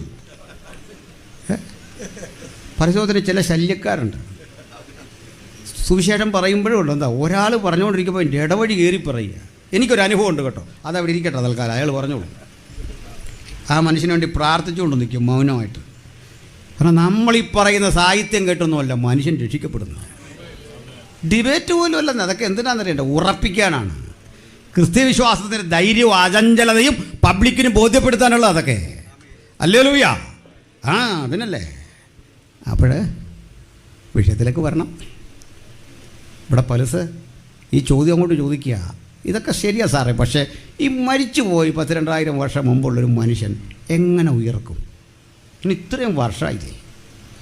അതിലൊരു ചെറിയ ശരി പോലെ നമുക്കും തോന്നും. എന്താ കാര്യം? നമ്മൾ മരിച്ചു, നമ്മളെക്കൊണ്ട് ചർച്ചകോടിൻ്റെ പന്തളം അടുത്തുള്ള സെല്ലിൽ കൊണ്ടുവച്ചു. സെല്ലിൽ വച്ചു, പ്രാർത്ഥിച്ചു, നമ്മൾ ബണ്ണുമൊക്കെ കഴിച്ച് തിരിച്ചു പോന്നു. കുറേ കാലം കഴിഞ്ഞപ്പോൾ ഈ സെല്ലിടിച്ച് പൊളിച്ച് പണിതു. ഈ മണ്ണിൻ്റെ നല്ലൊരു ഭാഗം കായലിൻ്റെ ഭാഗത്ത് മൂടാൻ വേണ്ടി കൊണ്ടുപോയി. കുറേ ഒലിച്ചുപോയി, അതിലൊക്കെ പോയി, മണ്ണായി. അന്ത്യകാഹളം കേൾക്കുമ്പോൾ ഞാൻ എവിടെ നിന്ന് ഉയർക്കും? വേണേ പറയാം, സമുദ്രം തന്നിലുള്ളവരെ ഏൽപ്പിച്ചു കൊടുത്തു. നമ്മുടെ കാര്യമല്ല, പാവിയുടെ കാര്യമാണ്. കാരണം അവനെ ഏൽപ്പിച്ചു കൊടുക്കാൻ ചില സാധനം ഇവിടെ കിടപ്പുണ്ട്. നമ്മുടെ ഒരു വസ്തു ഇവിടെ ഇല്ല. കാരണം എന്താ? മൺമയൻ്റെ പ്രതിമ ധരിച്ച പോലെ വിൺമയൻ്റെ നമ്മുടെ വേറെയാ ബോഡി. അതെങ്ങനെ എന്നാലും ഇത്രയും വർഷമായൊരു സാധനമല്ലേ? അവിടെ പഠിക്കണ്ട. ഇത്രയും വർഷം ആർക്കാന്നറിയോ? നമുക്കാ. മനസ്സിലായില്ല. സ്തെഫാനോസിൻ്റെ തലയെറുത്തു കൊന്നു, കല്ലെറിഞ്ഞു കൊന്നു. സ്നാപകൻ്റെ ഉടലൊരിടത്ത്, തല ഒരിടത്ത്. പൗലോസിനെ ഈർച്ചവാളിനാൽ കൊന്നു. ആ ബോഡിയൊക്കെ 2000 ആണ്ട് കഴിഞ്ഞപ്പോൾ ഉയർക്കുമോ? എന്താണതിൻ്റെ സാധ്യത?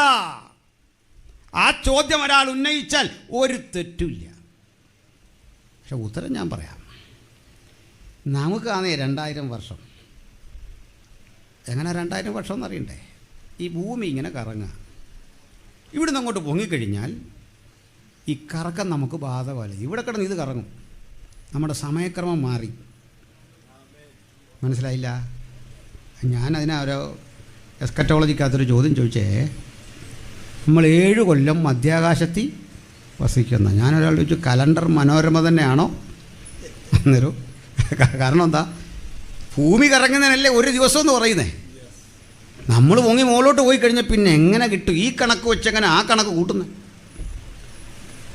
മനസ്സിലായില്ല? ഇങ്ങനെ ഉൽപ്പത്തിയിലെ സൃഷ്ടി. ഉൽപ്പത്തിയിലെ സൃഷ്ടിയെപ്പറ്റി പറയുന്ന ഭൂമിയിൽ നിന്നല്ല. ദൈവം ഭൂമിയിൽ നിന്ന് 1-ാം ദിവസം, 2-ാം ദിവസം, 3-ാം ദിവസം എന്ന് പറഞ്ഞെങ്കിൽ ഇത് ശരിയാ. ഭൂമി സൃഷ്ടിക്കുന്നതും പ്രപഞ്ചം സൃഷ്ടിക്കുന്നതുമൊക്കെ അതിൻ്റെ സെൻറ്റർ, ആ ന്യൂക്ലിയസ് എന്ന് പറയുമല്ലോ, അതെങ്ങനെ ഭൂമിയാകുന്നത്? കാരണം ഭൂമിയും സൃഷ്ടിക്കണം. അത് പോട്ടെ, യോം എബ്രായ പദം അതാ സൃഷ്ടിച്ചതിൽ ഈ ദിവസത്തിന് കൊടുത്തിരിക്കുന്നത്. അതിലും അനുഗ്രഹിക്കപ്പെട്ടൊരു കാര്യം കേൾക്കണം. സന്ധ്യയായി ഉഷസ്സുമായി 1-ാം ദിവസം, 2-ാം ദിവസം, 3-ാം ദിവസം തുടങ്ങുന്നത് എങ്ങനെയാണെന്നറിയോ? സന്ധ്യയായി എന്നും പറഞ്ഞു. അങ്ങനെയാണോ ദിവസം തുടങ്ങണ്ടേ? സന്ധ്യയായി ഉഷസ്സായി. ജൂതന്മാരിന്നും അങ്ങനെയാണ്. വൈകിട്ട് 6 മണിക്കാണ് ഒരു ദിവസം. മനസ്സിലായല്ലോ? 6 മണിക്കാണ് അവരുടെ ഒരു ദിവസം ആരംഭിക്കുന്നത്. നമുക്ക് രാവിലെ 6 മണിക്ക് തുടങ്ങുന്നത്.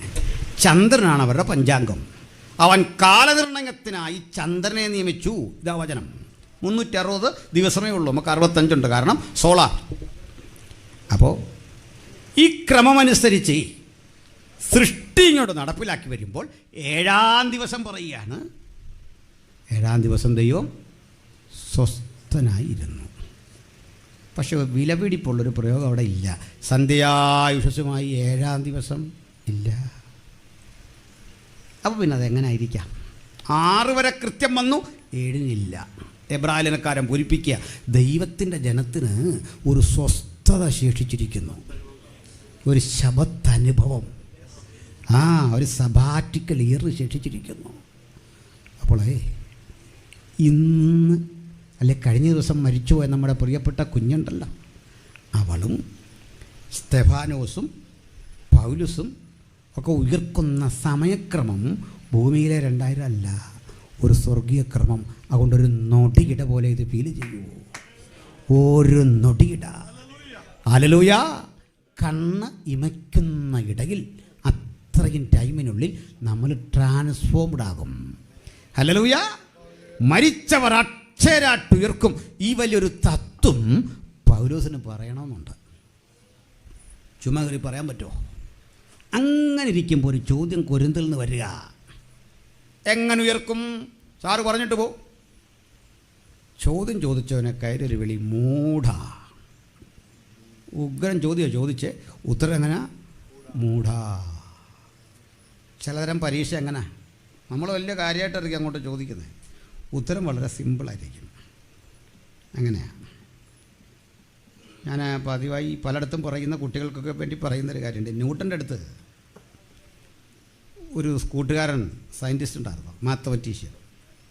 ന്യൂട്ടൻ വിശ്വാസിയായിരുന്നു, രക്ഷിക്കപ്പെട്ട് സ്നാനപ്പെട്ട ആളായിരുന്നു. ബൈബിളിലെ വെളിപ്പാട് പുസ്തകത്തിനൊക്കെ പഠനം നടത്തിയ ആളാണ്. അവിടെ തന്നെ ന്യൂട്ടൻ ഒറ്റപ്പെട്ടാണ് ഇവർക്കിടയിൽ. അപ്പോൾ ഒരുത്തൻ പറഞ്ഞു, ഈ ന്യൂട്ടൻ ഈ പറയുന്ന പോലെ വലിയ ബുദ്ധിജീവിയൊന്നും അല്ല, ഞാൻ അയാളെ കുരുക്കാം, ഞാനൊരു പ്രോബ്ലം ഇട്ട് കൊടുക്കാം. ഒരു മാത്തമാറ്റിക്കൽ പ്രോബ്ലം ഇട്ടിട്ട് ന്യൂട്ടൻ അയച്ചു കൊടുത്തിട്ട് പറഞ്ഞു, 1 മാസം എടുത്ത് മറുപടി. ഇല്ല പിന്നെ ഇയാൾക്ക് ഇത് ചെയ്യാൻ കഴിയില്ലേ, പരാജയം സമ്മതിച്ചേക്കണം.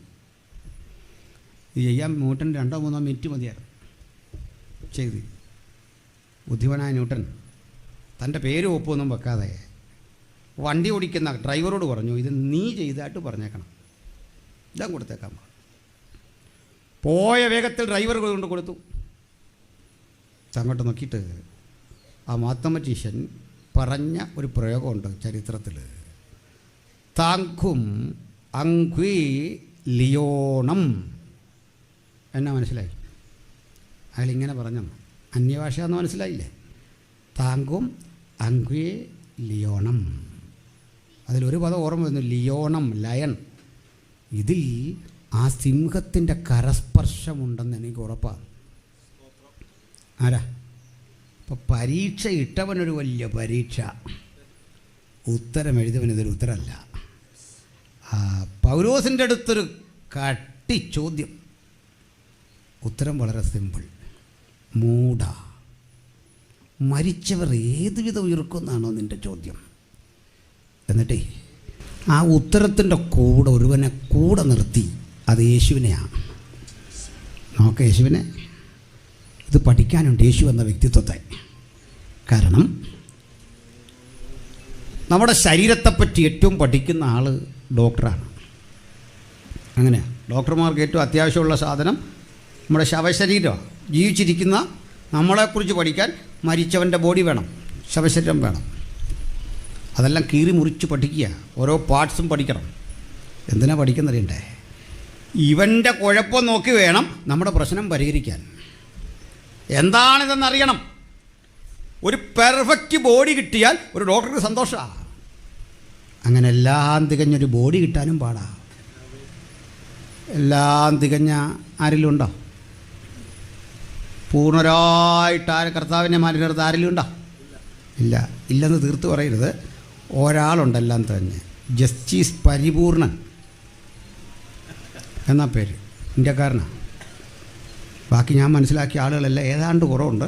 ആ സാറ് റിട്ടയർ ആയതുകൊണ്ട് ഞാൻ പേര് പറഞ്ഞാൽ അല്ലേ ഇപ്പോൾ പ്രശ്നമായിപ്പോൾ തന്നെ. ബാക്കി നമ്മളിലെല്ലാം ഉണ്ട്. ഏതോ ഒരു കുറവല്ലേ, ഏതോ ഒരു അപാകത. ഇപ്പോഴാ കത്തിയ ചിലർക്കല്ലേ. നമ്മുടെ ഒരു റിട്ടയർഡ് ചീഫ് ജസ്റ്റിസിൻ്റെ പേരാണ് പരിപൂർണൻ. അങ്ങനെയൊക്കെയാണ്. പോട്ടെ. അപ്പോൾ ഈയിടയ്ക്ക് ഞാൻ മലബാറിൽ ചെല്ലുമ്പോൾ അവിടെ ഒരു പാസ്റ്ററെ പരിചയപ്പെട്ടു. പേര് രസകരം. ആദ്യം ഇതിനെയും കടത്തി കിട്ടും, പരിശുദ്ധൻ. അതെന്നാ അവിടെ പറയാം, പരിശുദ്ധം പാസ് മുമ്പോട്ടൊന്ന് പ്രാർത്ഥിക്കാം. ഞാൻ അടുത്തുകൂടാത്ത വിശുദ്ധീകരണം പുള്ളിക്കൊരു ബുദ്ധിമുട്ടുണ്ടാകണ്ടെന്ന് കരുതി മാറിയിരുന്നു. നേരായ കാര്യമാണ്. പോട്ടെ. അദ്ദേഹം കേൾക്കുന്നത് ക്ഷമിക്കണം, ഞാൻ പറഞ്ഞു പോയത് ആ കാര്യത്തിന്. ദൈവമക്കളെ, ഇപ്പോൾ ഓൺലൈൻ ആയതുകൊണ്ട് നമുക്കൊന്നും പറയാനും വയ്യാത്തൊരു കാലമാണ്. എന്തിനാ പറഞ്ഞേ? അപ്പോൾ ഇവിടെ ഡോക്ടർ പെർഫെക്റ്റ് ഹ്യൂമൻ ബീയിങ്ങിനെ കിട്ടാൻ വേണ്ടി കാത്തിരിക്കുമ്പോൾ ഇങ്ങനെ ഇരുന്നാൽ കിട്ടൂല. ഡോക്ടറെ ആകാംക്ഷ അതാണ്. സ്റ്റിച്ച് ചെയ്യുന്ന ആൾ നമ്മുടെ ഉടുപ്പിലേക്ക് നോക്കിക്കൊണ്ടിരിക്കും, തയ്യൽ പഠിച്ചോൻ. അങ്ങനെയാണ്. വാച്ച് നന്നാക്കുന്നവൻ വാച്ചിൽ നോക്കിക്കൊണ്ടിരിക്കും, മുടി വെട്ടുന്നവൻ തലയെ ശ്രദ്ധിച്ചുകൊണ്ടിരിക്കും. ഇത് പെർഫെക്റ്റ് ആണോ എന്നാണ്, നന്നായോ എന്നറിയാനാണ്. എന്തിനാ അവരെല്ലാം വിട്. നമ്മൾ പാസ്റ്റർമാർ തന്നെ ഒരിടത്ത് ചെന്നാൽ ആദ്യം പറഞ്ഞത് എന്താ, മുമ്പിരുന്ന പോലൊന്നും അല്ല, എനിക്ക് കുറേ പോളിസിയൊക്കെ ഉണ്ട്. മറ്റേ ഭാഷ പറ്റി വല്ലതും പറഞ്ഞു എന്ന് വെച്ചാൽ ഇല്ല, എനിക്ക് ഏതാണ്ടൊക്കെ പുതിയ പോളിസി ഉണ്ടെന്ന് പറഞ്ഞാണ് നമ്മുടെ ഓപ്പണിംഗ് വേഡ്. അങ്ങനെയാണ് അല്ലേ? ഞങ്ങളും ഇങ്ങനെ. ഇന്നലെ ആരാ പ്രസംഗിച്ചേ? അത് കാവാലമാണ്, അല്ല ഇന്ന ആളാണ്. ഒന്നും മിണ്ടുകയില്ല. നമ്മളെല്ലാം ഇങ്ങനെയാണല്ലേ. പെർഫെക്റ്റ് ആണോ എന്നിങ്ങനെ നോക്കുക, തിരക്കാണ്. ഡോക്ടർ നോക്കുന്നൊരു പെർഫെക്റ്റ് ബോഡി ലൂക്കോസിൻ്റെ ജീവിതത്തിൽ ഇതുവരെ കണ്ടിട്ടില്ല. പക്ഷെ ഒരു ദിവസം പൗലോസ് പരിചയപ്പെടുത്തി നസ്രായനായ യേശുവിനെ. അന്ന് മനസ്സിലായി ഇതുപോലൊരു സാമ്പിള് ജീവിതത്തിൽ വന്നിട്ടില്ല. അടിയേറ്റ്, ഇടിയേറ്റ്, പീഡയേറ്റ്, മാനസികമായി തകർത്തിട്ടും മണ്ണോട് മണ്ണ് ചേരാൻ അനുവദിക്കാതെ, ദ്രവത്വത്തിന് വിട്ടുകൊടുക്കാതെ, കോടാനുകൂടി കരുത്തോട് ഉയർത്തെഴുന്നേറ്റ് നിൽക്കുന്ന നസ്രായനായ യേശുവിനെ പൗലോസ് അങ്ങോട്ട് പരിചയപ്പെടുത്തി കൊടുക്കുമ്പോൾ ലൂക്കോസ് അക്ഷരാർത്ഥത്തിൽ കണ്ടില്ല. പക്ഷെ ഈ വൈദ്യന് തിരിച്ചറിയാൻ പറ്റും. എങ്ങനെയാണെന്നറിയണ്ടേ? അതാ സുവിശേഷത്തിൻ്റെ പരിവർത്തനാത്മകത. 2000 ആണ്ടുകൾക്ക് ഇപ്പുറത്ത് നിന്നുകൊണ്ട് അതിനു മുന്നമേ മരിച്ചടങ്ങിയ അവിടെ നിന്ന് ഉയർത്തുന്നേറ്റ നസ്രായനെ കുറിച്ച് ഈ പന്തളത്ത് പ്രസംഗിക്കുമ്പോൾ വചനത്തിൻ്റെ ആ ശബ്ദമാധുര്യം നിങ്ങളെ അത് അക്ഷരാർത്ഥത്തിൽ ബോധ്യപ്പെടുത്തിക്കൊണ്ടിരിക്കും. ശിരാനരമ്പുകളിൽ ആ ആവേശം പടർന്നു കയറിക്കൊണ്ടിരിക്കും. അതാ സുവിശേഷത്തിൻ്റെ ശക്തിയും വ്യാപ്തിയും. ആ യേശുവിനെ ഇപ്പോൾ കൂടെ നിർത്തിയിട്ട് പൗലോസ് പറയുക, മരിച്ചവർ ഉയർക്കുന്നില്ല എങ്കിൽ ഞങ്ങളുടെ പ്രസംഗം വ്യർത്ഥം. മാത്രമല്ല, ദൈവം ഉയർത്തെഴുന്നേൽപ്പിച്ച യേശു ക്രിസ്തു ഉയർത്തെഴുന്നേറ്റു എന്ന് പറയുന്ന ഞങ്ങളുടെ അവസ്ഥയ്ക്ക് ഭേദഗതി ചെയ്യേണ്ടി വരും. അങ്ങനെ ഭേദഗതി ചെയ്തു കഴിഞ്ഞാൽ ഞങ്ങൾ ഇന്ന് വരെ ഫോഷ്ക്ക് പറഞ്ഞു വന്നു വരും. അതുകൊണ്ട് ഒരുവൻ എവണ്ണമാണ് ഉയർക്കുന്നത് ചോദിച്ചാൽ പറയുക, മൂടാ, നീ കൃഷി ചെയ്യുന്ന ഇടത്തെ ഗോതമ്പ് മണികൾ കൊണ്ട് വിതയ്ക്കുമല്ലോ. അത് ചത്തുപോയ ഗോതമ്പ് മണിയല്ലേ, നിർജീവമായ പയർമണിയല്ലേ? പറയാം. ചത്തുപോയി നിർജീവമായി എന്ന് പറഞ്ഞാൽ കൃഷി ചെയ്യുന്ന കർഷകനറിയാം. വിത്തിന് ശേഖരിച്ച ധാന്യം ചാരവും വെള്ളവും വളവുമൊക്കെ ചേർത്ത് ഒരു കിഴി കെട്ടിപ്പണ്ട് നമ്മളിങ്ങനെ പുക കിട്ടാൻ സൂക്ഷിച്ചു വെക്കും. അതിനുള്ളിലെ ജലാംശം പറ്റി ജീവൻ്റെ സകല അണുക്കളും അപ്രസക്തമായി ഉണങ്ങിക്കരിഞ്ഞു. ഇതുകൊണ്ട് കുഴിയെടുത്ത് കുഴിയിലേക്കിടുമ്പോൾ ഇത് തന്നെ ശവസംസ്കാരം.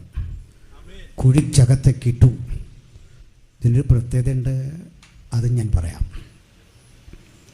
ലോകത്തിൽ നമ്മൾ കണ്ടുപിടിക്കപ്പെട്ടതിൽ ഏറ്റവും വലിയ പവർ ആകർഷണമാണ്. ഭൂമിയുടെ ആകർഷണം, ലോ ഓഫ് ഗ്രാവിറ്റി അല്ലേ? അങ്ങനെയാണ്. അതാണ് കൊച്ചു കുട്ടികൾക്കൊക്കെ ചില ദിവസങ്ങളിൽ കാലിന് വല്ലാത്ത വേദന വരും. വല്ലാത്ത വേദന. ഫ്ലാറ്റിൽ താമസിക്കുന്നവർക്കും ഒക്കെ ശരീരത്തിന് വേദന. അങ്ങനില്ലേ? ആ, എൻ്റെ മകന് തീരെ കുട്ടിയായിരിക്കും, ഇപ്പോൾ അവൻ BCAക്ക് പഠിക്കുകയുള്ള ഈ മകൻ. ഒരു ചോദ്യം വന്നു സ്കൂളിൽ. നമ്മൾ മല കയറുകയോ വലിയ ബിൽഡിങ്ങുകൾ പടിക്കെട്ടുകൾ നടന്ന് കയറുകയോ ചെയ്യുന്നു, മുകളിലേക്ക് കയറുമ്പോൾ അസ്വസ്ഥത അനുഭവപ്പെടുന്നത് എന്തുകൊണ്ട്? ചോദ്യത്തിന് അവൻ ഉത്തരം എഴുതി, അതങ്ങനെ കയറുന്നത് കൊണ്ട് തന്നെയാണ്. നിലത്ത് നിന്ന് ഇത് വരുമോ? ഇല്ല. മലമുകളിലേക്ക് കയറുമ്പോൾ കാലിന് അസ്വസ്ഥത വരാം. കാരണം എന്താ? നമ്മൾ കയറുന്നുണ്ട്, അല്ലേ? അത് വരത്തില്ല. മാർക്ക് കൊടുക്കാവില്ലോ എന്ന് എനിക്കറിയില്ല. അതിൻ്റെ കാരണം ഇതാ, ലോ ഓഫ് ഗ്രാവിറ്റി. ഭൂമി പറയാം വേണ്ട വേണ്ട വേണ്ട പോകണ്ട, നമ്മൾ പറയാം പോകണം. അപ്പോൾ ഭൂമിയും ഞാനും തമ്മിലുള്ള ഈ മൽപ്പിടുത്തത്തിൽ ശരീരത്തിന് വേദന. അതാ കൊച്ചുകുട്ടി വളരുമ്പോൾ ഭൂമി സമ്മതിക്കുകയില്ല, ഭൂമി ഇങ്ങോട്ട് പിടിക്കും, ഈ കൊച്ചു കുഞ്ഞ് മുകളിലേക്ക് പിടിക്കും. അതാ കാലിനും കൈക്കും ഒക്കെ വേദന. നമ്മൾ ഉടനെ ചോദിക്കുക, ശവക്കോട്ടയുടെ അതിലെ കുഞ്ഞിനെയും കൊണ്ട് ഒറ്റയ്ക്കാണോ വന്നേ? 91 സങ്കീർത്തനം വായിക്കുക. അന്നേരം വേദന ഓവറാണ്, എന്തെങ്കിലും ഒരു പെയിൻ കില്ലർ, ഒരു പാരാസെറ്റമോളിൻ്റെ പകുതിയൊക്കെ കൊടുത്താൽ മതി. ചില ആളുകൾ എന്തു ചെയ്യും? ഈ കിടന്ന് കരയുന്ന ചെറുക്കനെ സുവിശേഷ വിലയ്ക്ക് സമർപ്പിക്കും. അതൊന്നും വേണ്ട, അവന് വിളിയുണ്ടേ വന്നാൽ മതി. പിടികിട്ടിയോ? അവന് ദൈവവിളി ഉണ്ടേ വന്നാൽ മതി, ഇതൊക്കെ മാറിക്കോളും. നമ്മളെല്ലാം ഇങ്ങനെ വന്നാൽ ഓർക്കാത്ത നമുക്കുണ്ടായിരുന്നു ഈ വേദന. അങ്ങനെ പയ്യൻ വളർന്ന് വളർന്ന് വളർന്ന് വളർന്ന് 6 അടി മാക്സിമം, പിന്നെ ചെറിയ ചില വ്യത്യാസം കൂടുതലുള്ള കല്പം കൂടുള്ളവരൊക്കെ ഉണ്ടാകാം. വളർന്നു അവൻ ഭൂമിയോട് പറയുക, നീ ഒത്തിരി നോക്കി, ഇത് ഞാൻ നിൽക്കുന്നുണ്ടോ? ഭൂമിക്കൂടെ ഓടുമ്പോൾ നടക്കുമ്പോൾ മല കയറുമ്പോഴൊക്കെ ഈ ഗ്രാവിറ്റിയെ വെല്ലുവിളിച്ചുകൊണ്ട് നമ്മളിൽ നടക്കുക. നീ നോക്കി എന്നെ തോൽപ്പിക്കാൻ തോറ്റില്ല. എല്ലാം കഴിഞ്ഞു. ഇതൊരു റിവേഴ്സ് പവറിലേക്ക് തിരിച്ചു വരും. അവസാനം വന്ന് ഭൂമി പറയും, എന്നാ വാ നമുക്ക് പോയാലോ? ആ വിളിയുടെ പേരാ മരണം. അങ്ങനെ അവൻ ഏറ്റവും അധികം ഗ്രാവിറ്റി ഉള്ള സ്ഥലത്തേക്ക് ചെല്ലും. ഏറ്റവും ഗ്രാവിറ്റി ഉള്ള സ്ഥലത്തിന് പറയുന്ന പേരാ ഗ്രേവ്. ഗ്രേവിലാണ് ഗ്രാവിറ്റി കൂടുതൽ. ശവക്കുഴി. അവൻ അങ്ങോട്ട് പിടിക്കും, തീർന്നു. ഇതുപോലാണ് നിർജീവമെന്ന് കരുതിയ പയർമണി അങ്ങോട്ടിട്ടു. പയർമണി അവിടെ കിടന്നു, തകർന്ന് ദ്രവിച്ചങ്ങ് ചേർന്നു. ആദ്യത്തെ മഴ പെയ്തു.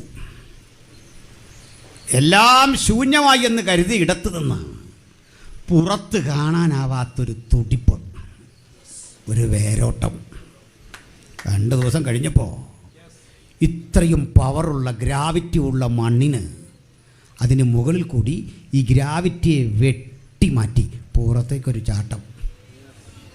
അതങ്ങോട്ട് വളരാൻ തുടങ്ങി. ഇതുപോലെ മരിച്ചവൻ അക്ഷയനായിട്ടുയർക്കും.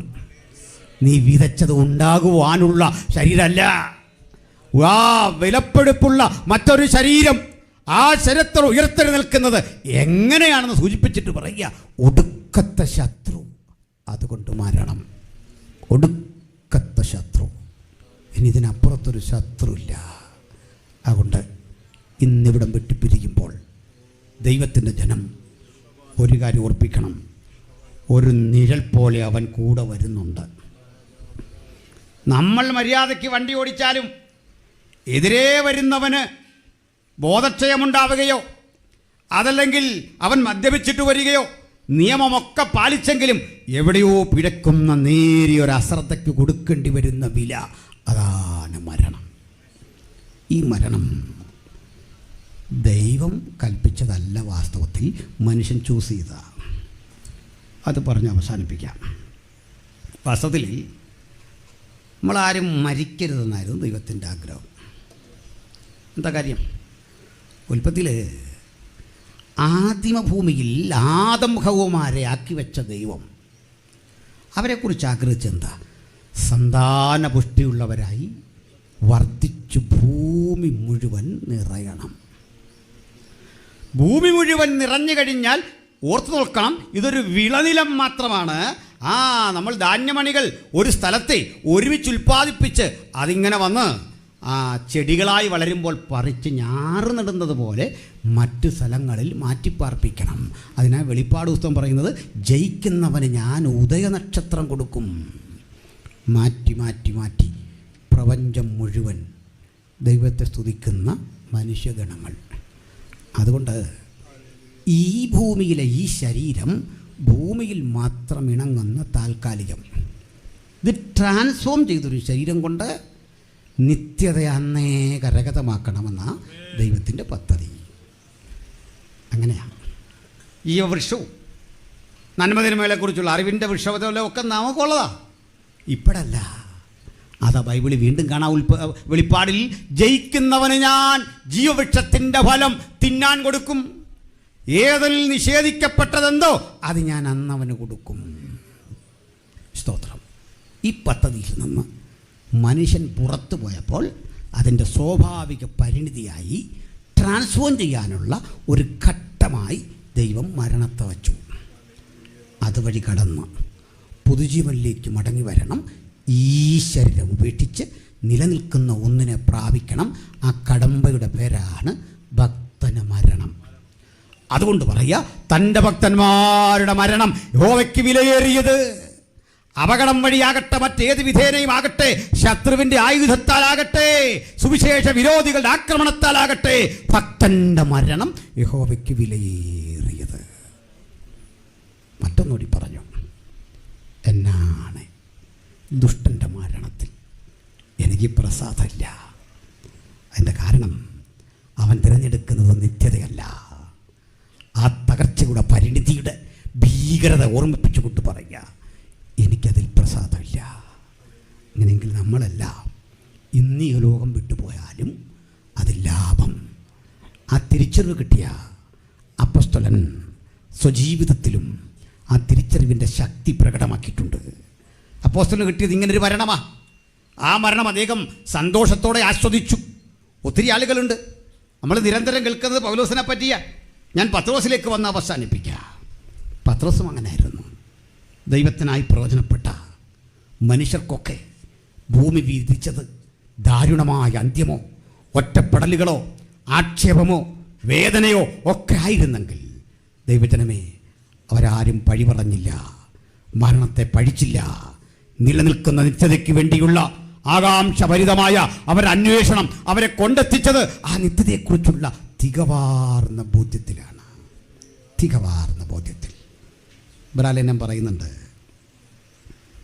വിശ്വാസത്താൽ അവർ സിംഹങ്ങളുടെ വായടച്ചു, തീയുടെ ബലം കെടുത്തി. നമ്മളിതിനെന്താ പേര് പറയുന്നത്? നിങ്ങൾ വിശ്വാസത്താൽ ആക്രമിക്കാൻ വന്ന സിംഹത്തിൻ്റെ വായടച്ചാൽ അതിൻ്റെ പേര് വീര്യപ്രവൃത്തി എന്നാണ്. അതിന്നുണ്ട്. നിങ്ങൾ തീയുടെ ബലം കെടുത്തിയെന്ന് വിചാരിക്കുക, അത് ഇന്നും നടക്കും.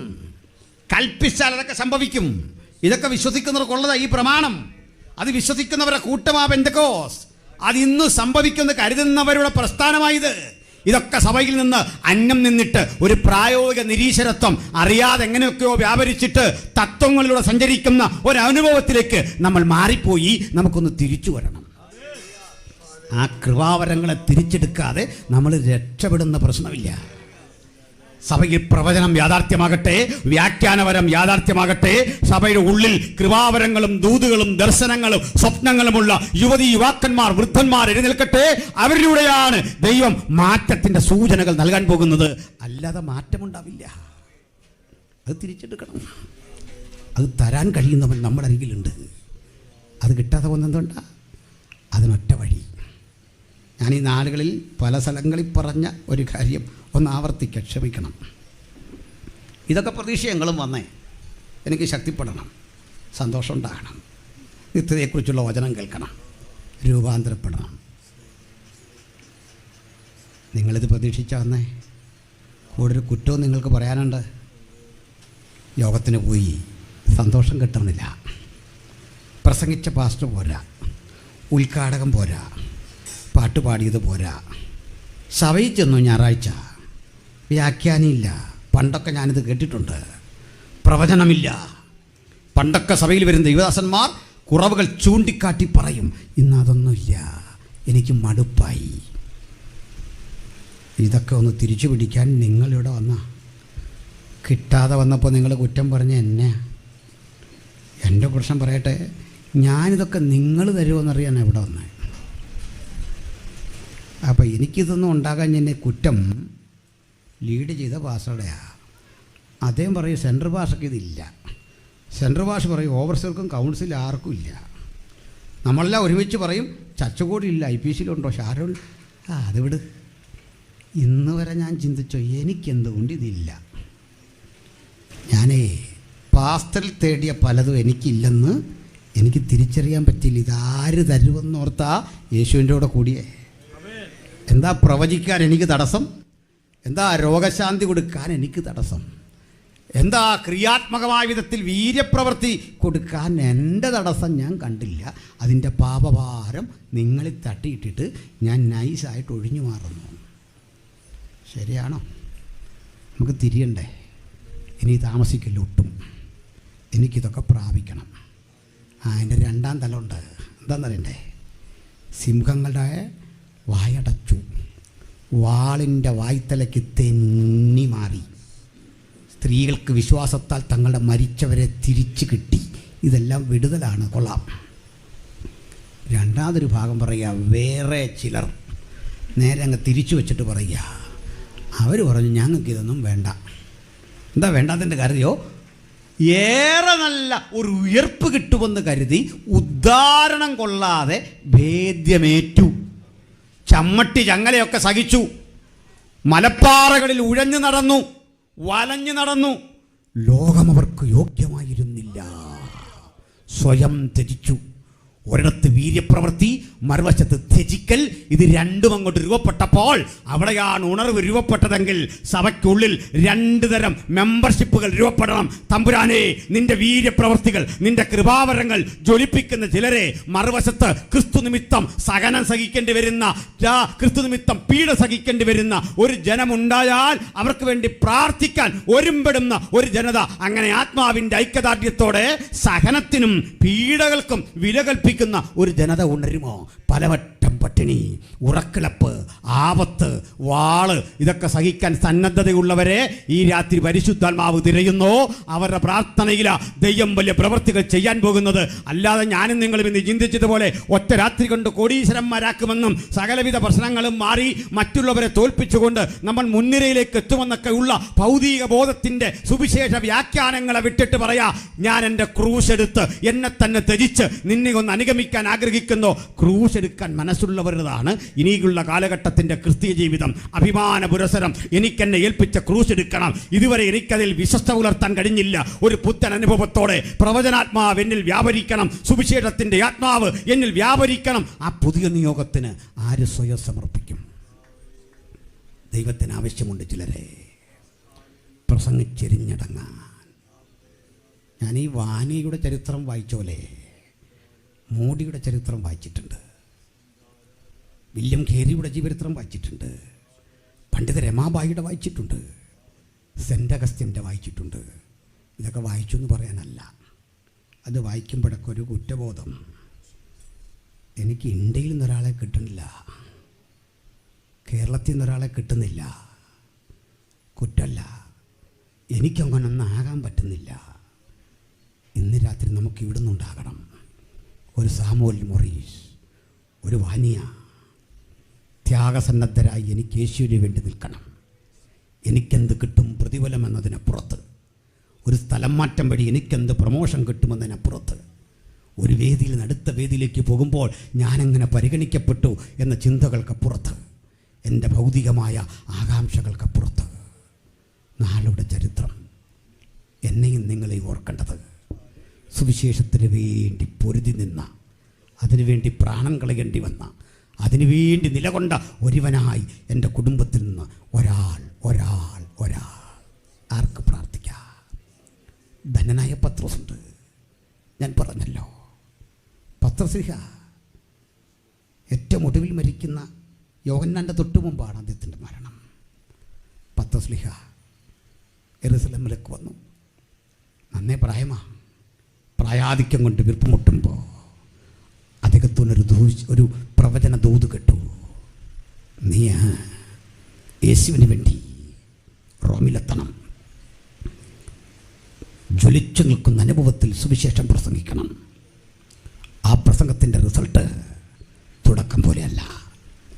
നീ പ്രസംഗിച്ച് തുടങ്ങുന്ന രാത്രിയിൽ 3000 പേരെ ഞാൻ നിനക്ക് തന്നെങ്കിൽ നീ പ്രസംഗിച്ച് തീരുന്ന ഒടുക്കത്തെ പ്രസംഗം, ആ പ്രസംഗത്തിൽ ആത്മാക്കളെ തരികയല്ല, നിൻ്റെ ആത്മാവിനെ ഞാൻ ശത്രുവിനെ ഏൽപ്പിച്ചു കൊടുത്തിട്ട് നിന്നെ എൻ്റെ സന്നിധിയിലേക്ക് എടുക്കും. ഈ ദൂത് കേട്ടാൽ ശാപമെന്ന് കരുതുന്നൊരു ലോകത്താണ് നമ്മൾ ജീവിക്കുന്നത്. വയസ്സ് 85 ഈ മെലിഞ്ഞുണങ്ങിയ ശരീരം ഇനി പ്രസംഗിക്കണോ? റിട്ടയർമെൻറ്റ് വാങ്ങി വീട്ടിലിരുന്നാൽ പോരെ? സുരക്ഷിതത്വമുള്ളൊരു സഭയിൽ ശുശ്രൂഷിച്ചാൽ പോരെ? ഞാൻ ഒത്തിരി ഓടിയതല്ലേ, അധ്വാനിച്ചതല്ലേ? നോ. വിശ്രമമില്ലാത്ത ഈ വേലയ്ക്ക് തമ്പുരാൻ ഇന്ന് രാത്രി നമ്മളെ വിളിക്കുന്നു. വിശ്രമരഹിതമായ ശുശ്രൂഷയ്ക്ക് ദൈവമെന്ന് വിളിക്കുന്നു. ആയുധം താത്തുവെക്കാൻ കഴിയാത്ത യുദ്ധത്തിന് അവൻ ഇന്ന് രാത്രി നമ്മളെ വിളിക്കുന്നു. സഹോദരങ്ങളെ, പത്രോസിനോട് പറഞ്ഞു, നീ അവിടെ വന്ന് എന്നെപ്പോലെ ക്രൂശിക്കപ്പെടും, ജനം നിന്നെ വളയും. ഹർഷാരവം കൊണ്ട് 3000 മാനസാന്തരപ്പെട്ടപ്പോൾ നിനക്ക് ചുറ്റും ഓടിക്കൂടിയ പോലെ ഒരു ജനാവലിയല്ല, കാളകൾ വളയും പോലെ ഭീകരരൂപികൾ നിന്നെ ആക്രമിക്കാൻ അടുത്തു വരുമ്പോഴും തേജസാർന്ന മുഖത്തോടെ ചങ്കുറപ്പോടെ നീ ഒറ്റയ്ക്ക് മരണത്തെ നേരിടും. പ്രഭാപൂരിതമായ ആ മുഖം കൊണ്ട് നീ എന്നെ തന്നെ ഉയർത്തി ഉയർത്തി ഉയർത്തി ഞാൻ മാത്രം രക്ഷകൻ എന്ന് ഉലകത്തോട് പണ്ട് പറഞ്ഞ പോലെ പറഞ്ഞുകൊണ്ടിരിക്കും. നീ മരിച്ച് നിന്റെ ശാശ്വത ഭവനത്തിൽ വന്നണയും. നിന്നെ കാത്ത് ദൂതഗണങ്ങൾ നിൽക്കും. പത്രോസ് പറഞ്ഞു, അങ്ങ് പറഞ്ഞതുപോലെ എനിക്ക് ഭവിക്കട്ടെ. ഈ സമർപ്പണത്തിൻ്റെ പേരാ ക്രിസ്തീയ ജീവിതം. ഈ സമർപ്പണത്തിന് ആർക്ക് മനസ്സുണ്ട് സ്നേഹിത? അതിനുള്ള ധൈര്യവും കർത്താവ് തരും, അതിനുള്ള ബലം കർത്താവ് തരും. പക്ഷെ സഭയിലൊരു ബുദ്ധിമാനുണ്ടായിരുന്നു. ദൂത് കേട്ട അടുത്ത ദിവസം പറഞ്ഞു, അച്ഛാ സംഗതിയൊക്കെ കൊള്ളാം, ഞങ്ങളെ എങ്ങനാക്കിയിട്ടാണ് നിങ്ങളീ പോന്നെ? യേശുവിനെ നേരിട്ട് കണ്ട ഒറ്റ ശിഷ്യന്മാരിൽ ഒരേ ഒരാൾ താങ്കളായിപ്പം. യാക്കോബിനെ വാളിനാൽ കൊന്നു, യോഹന്നാനെ നാട് കടത്തി, പിന്നീട് നമ്മുടെ കൂടെ കൂടിയ പൗലോസിനെ ശിരച്ഛേദം ചെയ്തു. ഇനി നീ ഒരാളേ ഉള്ളൂ.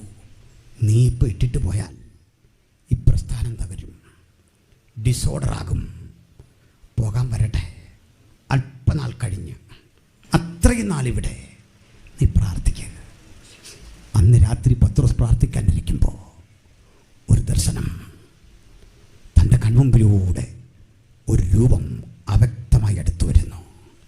ഉന്മേഷം പകരുന്ന, കുളിർമ നൽകുന്ന, കാന്തി നൽകുന്ന ആ രൂപം അടുത്തടുത്ത് വരുമ്പോൾ പൗലോസിന് ആളെ മനസ്സിലായി. കർത്താവാ, യേശുവാ, ദാവരെന്നു എൻ്റെ പ്രിയപ്പെട്ട കർത്താവ്.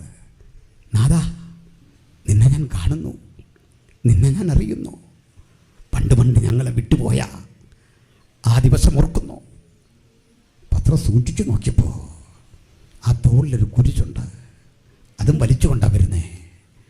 അടുത്തടുത്ത് വരുമ്പോൾ പത്രോസിനെ കണ്ടിട്ട് കാണാതെ പോകും പോലെ യേശു കടന്നു പോവാ. ദുഃഖിതനായി പത്രോസ് വിളിച്ചു, ഗുരു, ഇത് ഞാനാ, കേഫ. നീ പത്രോസ് എന്ന് പേരിട്ട നിൻ്റെ കേഫ, നിൻ്റെ ശിഷ്യൻ. പോകല്ലേ ഗുരു, പോകല്ലേ ഗുരു. ഞാൻ നിനക്ക് വേണ്ടി ത്യാഗം സഹിച്ചിട്ടുണ്ട്, അടികെറ്റിട്ടുണ്ട്, പട്ടിണി കിടന്നിട്ടുണ്ട്. എല്ലാം നിനക്ക് വേണ്ടിയാ ഗുരു. പോകല്ലേ, മിണ്ടാതെ പോകല്ലേ. എനിക്ക് നിന്നെ തൊടണം, എനിക്ക് നിന്നെ ചുംബിക്കണം. ഇതിനുള്ളതാ പ്രാർത്ഥന. പ്രാർത്ഥന ജൽപ്പനമല്ല. എനിക്ക് യേശുവിനെ തൊടണം, എനിക്ക് ആലിംഗനബദ്ധനാകണം, എനിക്ക് ആ കാതിൽ ചിലതൊക്കെ പറയണം, എനിക്ക് അവിടെ നിന്ന് കേൾക്കണം. ഈ ആഗ്രഹത്തോടിരുന്നട്ട ദൈവത്തിൻ്റെ മക്കൾ, ഈ രാത്രി ദൈവം അവൻ്റെ പ്രവൃത്തി ചെയ്തുകൊണ്ടിരിക്കട്ടെ. നീ എന്നെ തൊടണം. നീ എന്നോട് മിണ്ടാതെ പോകുന്നത് എനിക്ക് ശ്വാസം കിട്ടാത്ത പോലെയാ, ഞാൻ മരിക്കാൻ തുടങ്ങും പോലെയാ. പോവല്ലേ